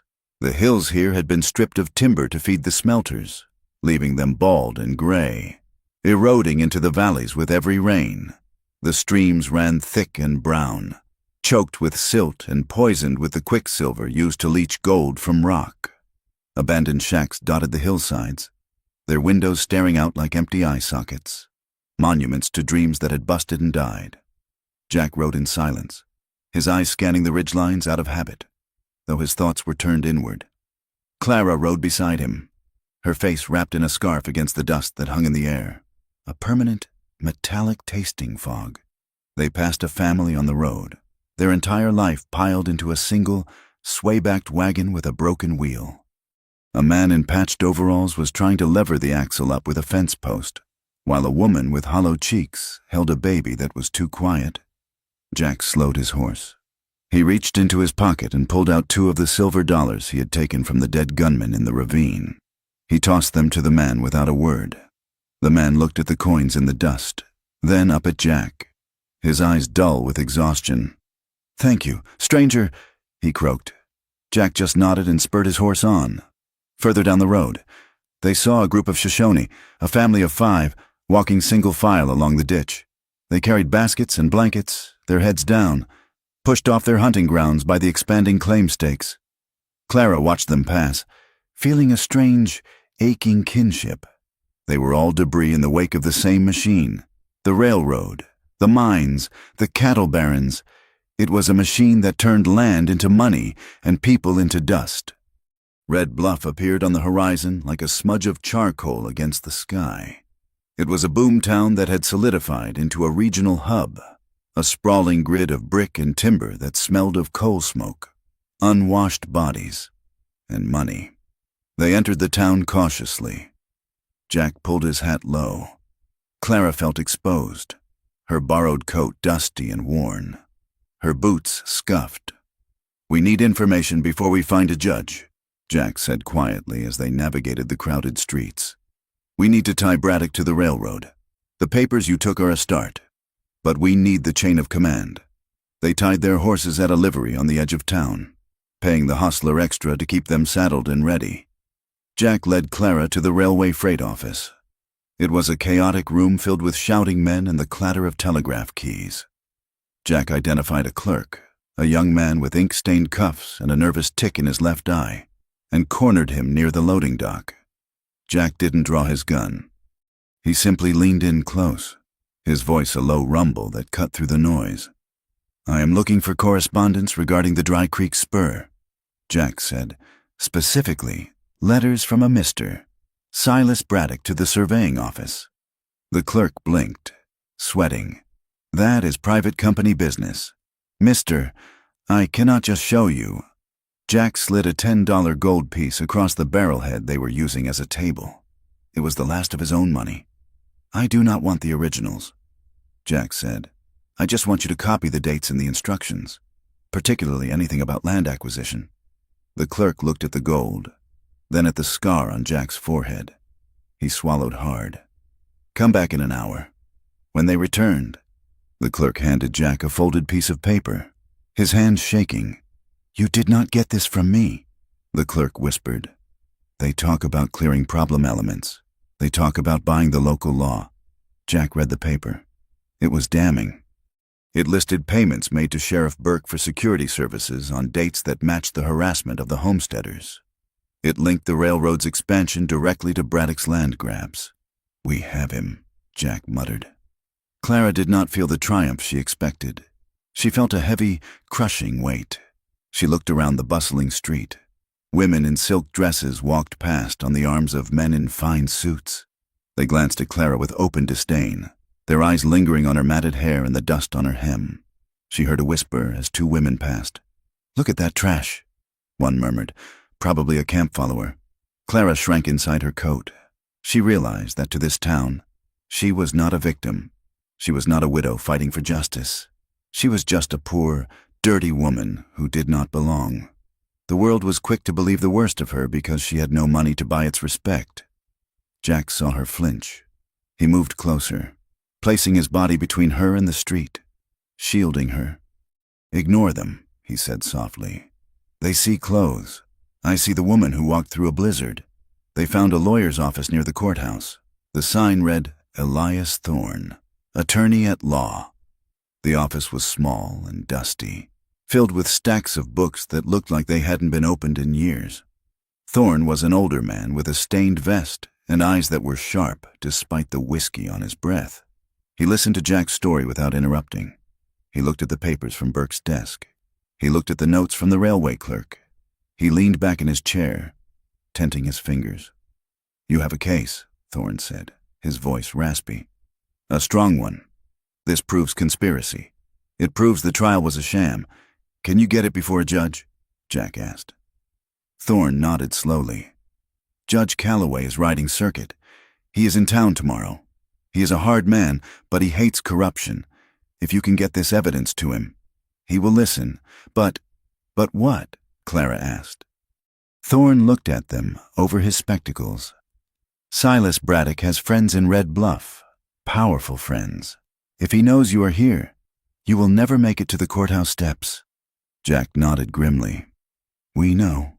They left the office as the sun began to set, casting long, bloody shadows across the street. The town felt different now. Every shadow looked like a gunman. Every glance felt like a threat. They checked into a cheap rooming house near the river, avoiding the main hotels where Braddock's men would look first. But as they walked up the stairs, Clara froze. Through the window at the end of the hall, she saw a horse tied at the rail across the street. It was a roan gelding with a white blaze. "That horse," she whispered, grabbing Jack's arm. "That is the horse the foreman rides. Braddock's foreman." Jack looked. He saw a man leaning against a post, smoking a cigarette, watching the door of the rooming house. "We are burned," Jack said instantly. "Back down," quietly. They slipped out the back door into the alley. They moved through the darkening streets, keeping to the shadows. They found another place, a boarding house in the warehouse district, a place that catered to transient laborers. They took a room in the attic. It was tiny, with a sloping roof that forced Jack to stoop. It smelled of damp wool and old lavender. There was a single narrow bed and a small window that looked out over the rooftops. They barricaded the door with the only chair. Jack sat on the edge of the bed, checking his revolver for the third time that hour. Clara stood by the window, peering through a crack in the curtain. The tension in the room was suffocating. They were trapped in a box, waiting for the hammer to fall. Clara turned from the window. Her hands were trembling.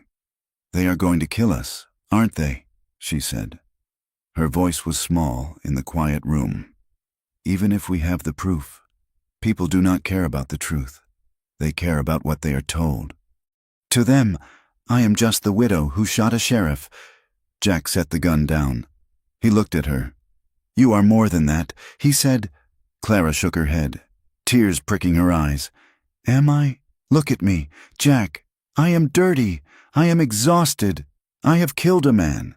Maybe I am exactly what they say I am." Jack stood up. He crossed the small space in 2 strides. He took her by the shoulders, his grip firm. "Listen to me," he said fiercely. "You are the bravest person I have ever known. You stood up when everyone else knelt down. You are not a killer. Clara, you are a survivor." Clara looked up at him. She saw the intensity in his eyes, the raw honesty. "I am scared. Jack," she whispered. "I am so scared. I am scared too," Jack admitted. His voice dropped to a whisper. "I am scared that I will fail you. I am scared that I will be the man who let another innocent person die because I wasn't fast enough or smart enough. I have carried that ghost for 15 years. I cannot carry another one. Not yours." The confession hung between them. It was the final barrier crumbling. Clara reached up and touched his face. Her fingers traced the line of his jaw, the roughness of his beard. "You won't fail me," she said. "You are here." The touch ignited something that had been smoldering since the mountain cabin. The fear, the adrenaline, the proximity. It all coalesced into a desperate, overwhelming need. Jack made a sound in his throat, a low groan of surrender. He pulled her to him. This time, the kiss was not hesitant. It was urgent. It was a collision. They clung to each other as if the floor were falling away beneath them. Jack's hands tangled in her hair, Clara's arms wrapped tight around his neck, pulling him down. They stumbled backward toward the narrow bed. The lovemaking that followed was not gentle. It was frantic and fierce, a desperate affirmation of life in the face of death.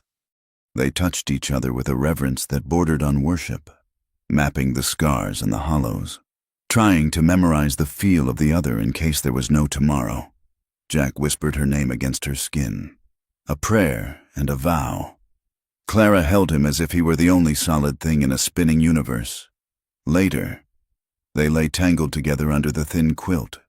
The room was dark, save for a sliver of moonlight cutting across the floor.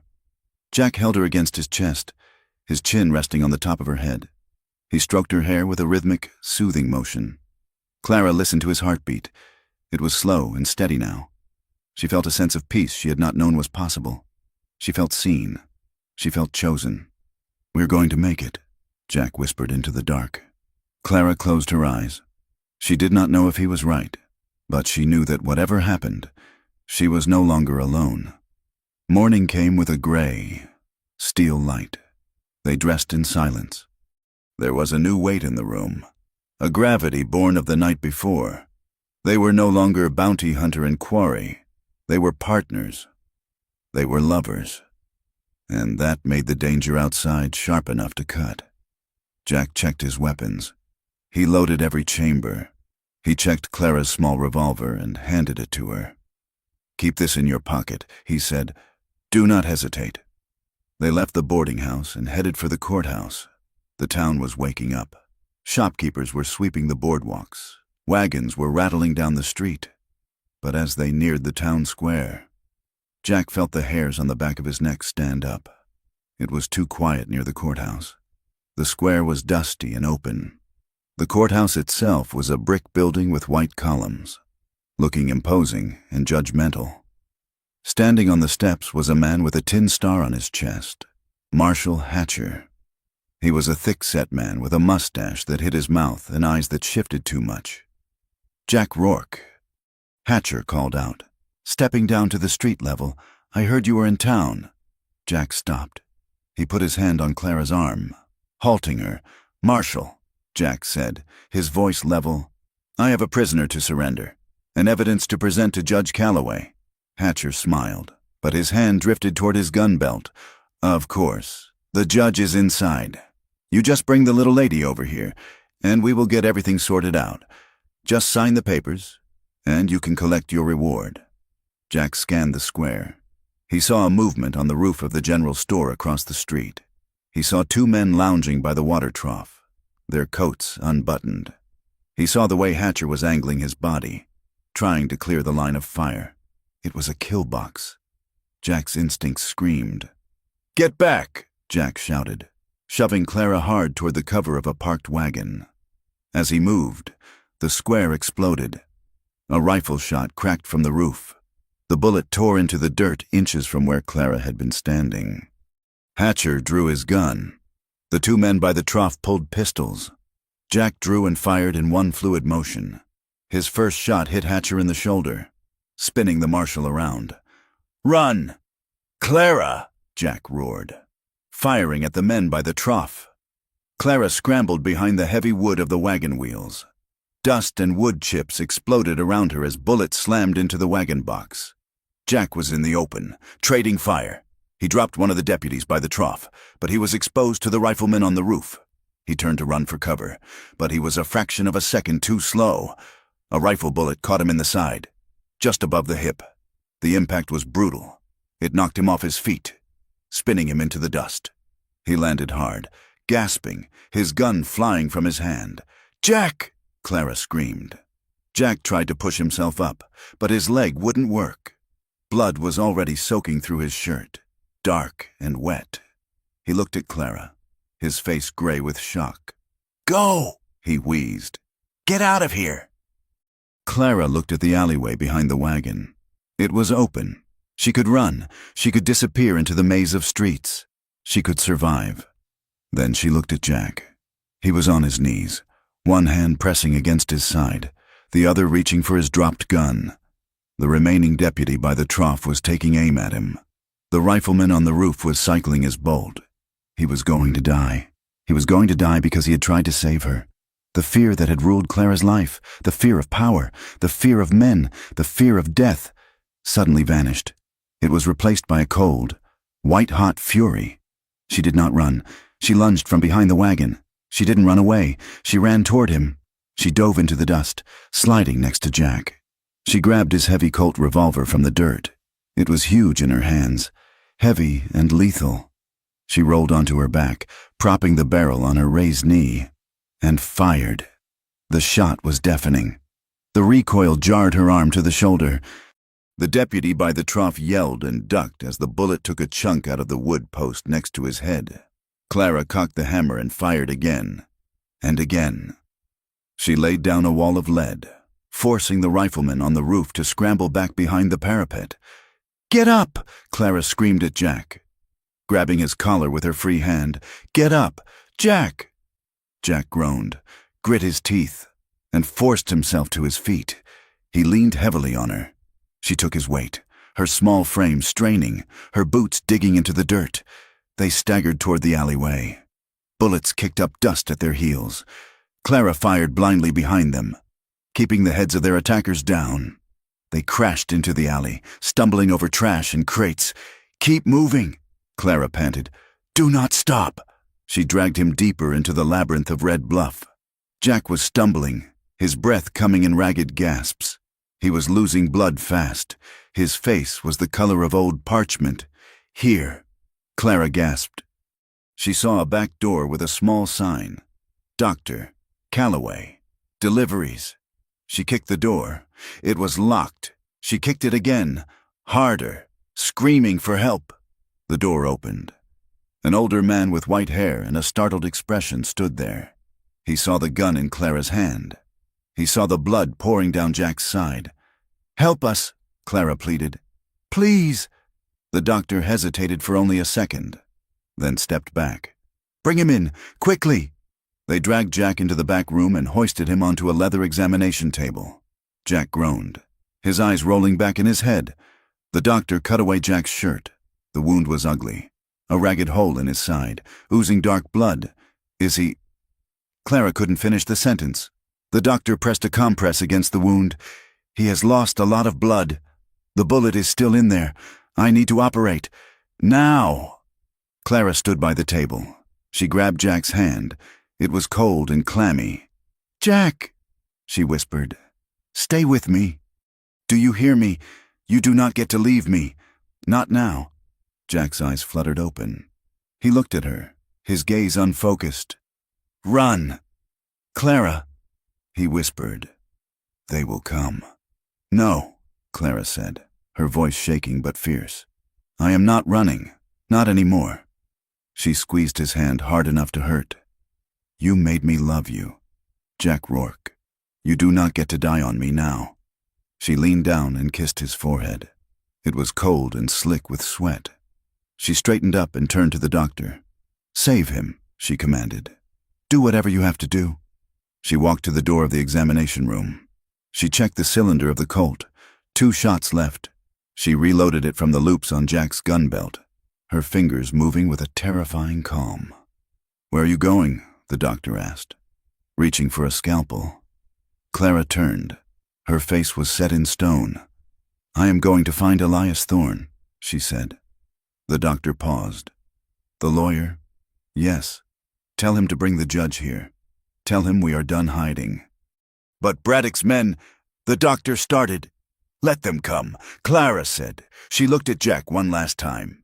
"We are going to finish this," she said, "right here." She holstered the gun and stood by the door, a sentinel in a blood-stained dress, waiting for the storm to break. The days that followed in the back room of Dr. Calloway's office were a blur of fever and shadows. Jack Rourke lay on the narrow cot, his body fighting the infection that threatened to take hold in the torn flesh of his side. The bullet had passed through, missing the gut but shattering a rib and tearing muscle. Clara Mallory became his world. She was there when he woke, her face pale and drawn in the lamplight, wiping his forehead with a cool rag. She was there when he drifted into the delirium of fever, muttering names from the war, names of men long dead. She held his hand, anchoring him to the living world with a grip that was surprisingly strong. She fed him broth, spoon by spoon, blowing on it to cool it. She changed the bandages, her face set in a mask of concentration as she cleaned the angry, red wound. She did not flinch at the blood or the smell of sickness. She treated his body with a reverence and a practicality that humbled him. In the quiet hours of the night, when the town of Red Bluff settled into an uneasy silence. They talked. The barriers that had existed between them, the hunter and the hunted, the man and the woman, had been burned away by the desert sun and the gunpowder of the ambush. "I never thought much about tomorrow," Jack whispered one night, his voice rasping in his dry throat. "I figured I would die in a ditch somewhere, or in a cheap rooming house." Clara sat in the wooden chair beside the bed, her hand resting on his arm. "You are not going to die in a ditch," she said firmly. Jack looked at the ceiling, where a water stain looked like a map of a foreign country. "I think about a place sometimes, up near the Tetons. There is a valley where the grass is waist high. A man could build a cabin there, run a few head of cattle, no fences, no barrens, just quiet. It sounds lonely," Clara said softly. "It was," Jack admitted. He turned his head to look at her. "It does not sound lonely anymore." Clara's heart squeezed. She thought of her own dreams, the ones she had buried with Eli. A home, a place where she did not have to look over her shoulder, a place where the land belonged to her, not because a piece of paper said so, but because she knew the soil. "I want a porch," she said. "I want a porch where I can sit and watch the sun go down without being afraid of who is riding up the road." Jack moved his hand, his fingers brushing against hers. "I can build a porch," he said. Their hands clasped, fingers interlacing. It was a promise made in the dark, fragile as a spiderweb but strong enough to hold them both. Outside the doctor's office, the town of Red Bluff was a cauldron coming to a boil. The story of the gunfight in the square had spread like wildfire. The narrative was shifting, twisting with every retelling in the saloons and the mercantile. Some called Clara a witch, a cold-blooded killer who seduced a bounty hunter and turned him against his own kind. They whispered that she was dangerous, that a woman who shot a sheriff would shoot anyone who looked at her wrong. But others, mostly the miners who had been cheated on their wages, and the small ranchers who had been squeezed by men like Braddock, told a different story. They spoke of the ambush. They spoke of the way the marshal had tried to kill Jack Rourke in the street. They whispered that maybe, just maybe, the widow had been right all along. Elias Thorne, the lawyer with the whiskey-stained vest, worked tirelessly. He took the papers Clara had stolen to the circuit judge, Judge Calloway. He argued. He cajoled. He called in favors owed from 20 years of practice. The judge was a stern man, known for a rigid adherence to procedure, but he had a deep hatred for the kind of chaotic corruption that made his court look like a circus. He agreed to hear the evidence. He agreed to review the conviction of Eli Mallory. But Silas Braddock was not idle. He knew his empire was cracking. He filled the town with his riders. They stood on street corners, hands on their guns, staring down anyone who spoke too loudly about justice. They packed the saloons, buying drinks and spreading fear. The day of the hearing arrived 2 weeks after the shooting. The sky was an unforgiving, hard blue, and the heat pressed down on the town like a physical weight. Clara dressed in a clean, simple calico dress the doctor's housekeeper had found for her. She washed her hair and tied it back severely. She looked in the mirror and saw the lines of strain around her eyes, but she also saw a steel in her jaw that hadn't been there 6 months ago. Jack insisted on walking. He refused the crutch the doctor offered. He leaned heavily on a cane, his face pale, beads of sweat standing out on his forehead with the effort of every step. "I am walking in with you," he said, gritting his teeth as he pulled his boots on. "On my feet." They walked to the courthouse together. The street was lined with people. Silence rippled through the crowd as they passed. Men took off their hats. Women stopped their gossiping. Clara walked with her back straight, her chin up. She felt the weight of their stares, the curiosity, the judgment, the hate. But she also felt Jack beside her, his heavy, limping gait matching hers step for step. His presence was a declaration. He was the hunter who had chosen the prey. He was the hired gun who had turned on the master. By standing with her, he was burning his reputation to ash, and he did it without looking back. The courtroom was packed. Every bench was full. Men stood along the back walls, sweating in their wool coats. The air was thick with the smell of tobacco, dust, and tension. Silas Braddock sat in the front row, surrounded by his lawyers and his foremen. He looked impeccable in a gray suit, but his eyes were darting around the room, brittle and angry. Judge Calloway banged his gavel, the sound cracking like a pistol shot in the heavy air. "This court is in session," he boomed. The proceedings were tense from the first moment. Braddock's lawyer, a slick man from Denver with a voice like oil, tried to dismantle them. He painted Clara as a hysterical, vengeful harlot. He painted Eli as a violent malcontent who had threatened a railroad surveyor. He painted Jack as a traitor who had been seduced into dereliction of duty. But then it was Jack's turn. He took the stand, moving slowly, his hand gripping the rail of the witness box until his knuckles were white. "State your name and profession," the bailiff said. "Jack Rourke," Jack said, his voice gravelly but clear. "Former scout, 3rd Cavalry." "Bounty hunter."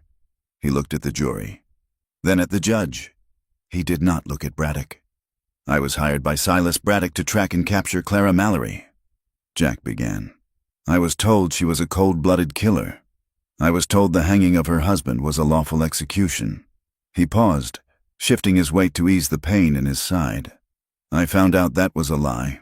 I found out that Braddock's men ambushed us in the mountains with orders to kill us both. I found correspondence, which has been entered into evidence, that proves a conspiracy to seize the Mallory land by force and fraud." He looked directly at the judge. "I have tracked bad men all my life. Your Honor, I know the look of a killer. Clara Mallory is not a killer. She is a woman who was pushed until she had no ground left to stand on." The courtroom murmured. Braddock's lawyer leaped up, shouting objections, but the judge waved him down. Then Clara took the stand. She sat with her hands folded in her lap to hide their trembling. She looked small in the large wooden chair. "Mrs. Mallory," Thorne asked gently, "did you shoot Sheriff Burke?" Clara took a breath. "Yeah, I did." The room erupted in whispers. "Why?" Thorne asked. Clara looked out at the sea of faces. She saw the shopkeeper who had turned away when Eli was dragged through the street. She saw the women who had called her trash. "I went to his office to ask him why my husband had to die," Clara said. Her voice shook at first, but then it steadied, becoming clear and resonant. "I wanted to know why the law, which is supposed to protect us, was used to murder a good man." She looked at Braddock. "Sheriff Burke laughed at me. He was counting money on his desk. Money from him." She pointed a shaking finger at Braddock. "He told me Eli was a fool. He told me I was nothing. And when he reached for his gun, I knew he was going to kill me just like he killed Eli." She turned back to the judge. "I did not go there to kill him, but I was not going to let him kill me." The silence in the room was absolute. Slowly, the tide began to turn. The evidence was presented. The letters Jack had bribed the clerk for, the deeds Clara had stolen, the testimony of the storekeeper who finally found his courage and admitted he had seen Braddock's men planting the gun on Eli's land. It became a picture that the judge, for all his skepticism, could not ignore. It was a picture of a town eaten alive by greed, where the law had been bought and paid for. Braddock saw it happening. He saw the way the jurymen were looking at him, not with fear anymore, but with disgust. He saw the way the townsfolk were nodding as the evidence piled up. He stood up abruptly, his chair scraping loudly on the floor. "This is a farce!" Braddock shouted, his face red. "I will not sit here and be slandered by a whore and a traitor." He signaled to his men. "We are leaving. Sit down. Mr. Braddock," the judge roared. "I am done with this court." Braddock yelled. He turned to the aisle, his hand dropping to the pearl-handled revolver at his hip. His men, 4 of them in the front row, stood up, hands on their weapons, but the aisle was blocked. The townspeople, miners, farmers, shopkeepers, did not move aside. They stood shoulder to shoulder, a human wall. Years of resentment, years of being bullied and cheated, had finally cracked the surface. "Get out of the way," one of Braddock's gunmen snarled. "No," a large blacksmith said, crossing his massive arms. "You sit down." Panic flickered in Braddock's eyes. He pushed the blacksmith. The blacksmith shoved back. The violence erupted in a split second. "Gun!" someone screamed. Braddock's men drew their weapons. The crowd scrambled, screaming, diving under benches. Jack was moving before the first shot was fired. He vaulted the railing of the witness box, ignoring the agony in his side. "Get down! Clara!" he roared. The fight spilled out of the courtroom doors and onto the wide stone steps and the dusty street outside. It was chaos. Braddock and his men were trying to fight their way to their horses. Jack limped onto the portico, snapping a shot that took a gunman in the leg. A bullet chipped the stone column next to his head, spraying him with dust. Townsfolk who had brought hidden weapons pulled them out. It was a riot of suppressed rage. Jack saw Braddock making a run for a horse tied at the rail. The cattle baron was firing wildly over his shoulder. Not caring who he hit, Jack tried to aim, but his injury made his hand unsteady. He couldn't get a clean line of sight. Suddenly, a rifle barrel appeared on the railing beside him. Clara held the Winchester she had grabbed from a fallen deputy. Her face was pale, her eyes wide, but her hands were steady. She did not look at Jack. She looked at the man who had ordered her husband's death. She fired. The shot caught Braddock in the thigh. He screamed, his leg buckling under him, and he crashed into the dust of the street. His gun flew from his hand. Braddock's men, seeing their boss down and facing a town that had suddenly found its teeth, threw down their weapons. It was over. The smoke drifted lazily in the hot air. Glass crunched underfoot. Groans of the wounded rose from the street. Jack lowered his gun. He looked at Clara. She lowered the rifle, exhaling a long, shuddering breath. Judge Calloway walked out onto the steps. He looked at the carnage. He looked at Braddock writhing in the dirt, surrounded by the angry townspeople. He smoothed his robes.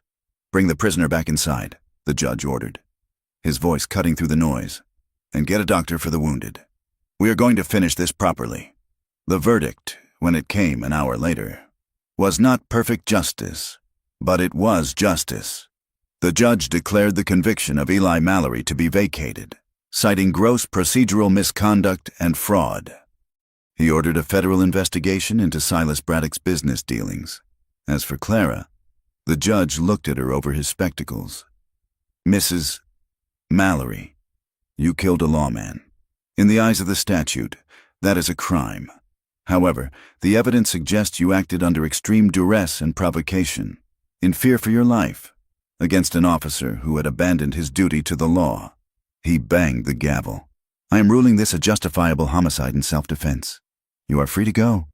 A murmur went through the room. It was a mix of shock and relief. But as Clara walked out of the courthouse, free of chains, she felt the weight of the eyes on her. Some people nodded to her, a sign of respect, but others, the church ladies, the men who believed in order above all else, looked at her with coldness. She heard the muttering, "Still a killer. Dangerous woman. Trouble follows her." She realized then that a verdict could clear her name, but it could not wash away the blood or the reputation. To this town, she would always be the woman who shot the sheriff, and Jack would always be the man who turned. Jack met her at the bottom of the steps. He had his arm in a sling now, his face gray with exhaustion. He put his good arm around her back. It was not a possessive gesture. It was a steadying one, a silent vow. "We cannot stay here," Clara said quietly, not looking at the crowd. "I know," Jack said. They packed their few belongings that night. The doctor refused to take payment, pressing a bag of supplies into Clara's hands instead. "Take care of him," the doctor said, "and take care of yourself, girl. You have earned a life." They left at dawn. The sky was a pale, washed-out lavender. The air was cool and crisp, carrying the scent of sage and distant rain. The town of Red Bluff was asleep, its windows dark and blind. They rode out slowly, Jack on his gelding, Clara on a new horse the lawyer had arranged for her. They did not look back. There was no parade, no applause, just the rhythmic clop of hooves on the hard-packed earth. They rode until the town was just a smear of charcoal on the horizon behind them. They climbed a ridge that overlooked a valley to the north. It was the start of the high country, where the air was thin and clean. They stopped the horses. Jack looked out at the land. It was vast, rugged, and indifferent. It was a hard place. But down in the valley, there was a ribbon of green where a crooked stream cut through the rock. The grass looked tough, but it was there. That looks like a place, Jack said, pointing with his chin. Clara followed his gaze. She saw the isolation. She saw the work it would take, the rocks to be cleared, the fences to be built, the winters to be survived. But she also saw the horizon. It was wide enough to breathe, wide enough for second chances. "It looks like home," she said. Jack turned to her. The morning sun caught the silver in his beard and the scars on his face. He reached out and took her hand. Clara squeezed his fingers. She felt the roughness of his skin, the warmth of his blood. They leaned across the space between the horses. They kissed. It was not the desperate, frantic kiss of the cave, born of the fear of death. It was a deep, unhurried kiss. It tasted of coffee and morning air. It carried the weight of everything they had survived. The grief, the injustice, the blood on their hands, the betrayal. But beneath the scars, it carried a fierce, stubborn joy. They pulled apart slowly, their foreheads resting together for a moment. "Ready?" Jack asked softly. Clara sat back in her saddle. She looked at the man who had hunted her, saved her, and loved her. She looked at the vast, terrifying, beautiful country ahead. She smiled. It was a small smile, tired but real. "I am ready." They turned their horses toward the valley. Two small figures against the immense canvas of the west, riding down into the long shadows. Their love a fragile but burning flame against the cold winds of the frontier. Thank you so much for listening to this story of Clara and Jack. It has been a journey across the dusty plains and snow-capped peaks of the American West, exploring themes of justice, survival, and the enduring power of love. I would love to hear from you. Please comment down below and tell me where you are listening from in the world. It is always amazing to see how far these stories travel. If you enjoyed this tale, please make sure to subscribe to From Wild West so you never miss an adventure. And finally, I invite you to share your thoughts in English in the comments. Did you think justice was served? What do you think the future holds for Clara and Jack on their new ranch? Until next time, keep your eyes on the horizon.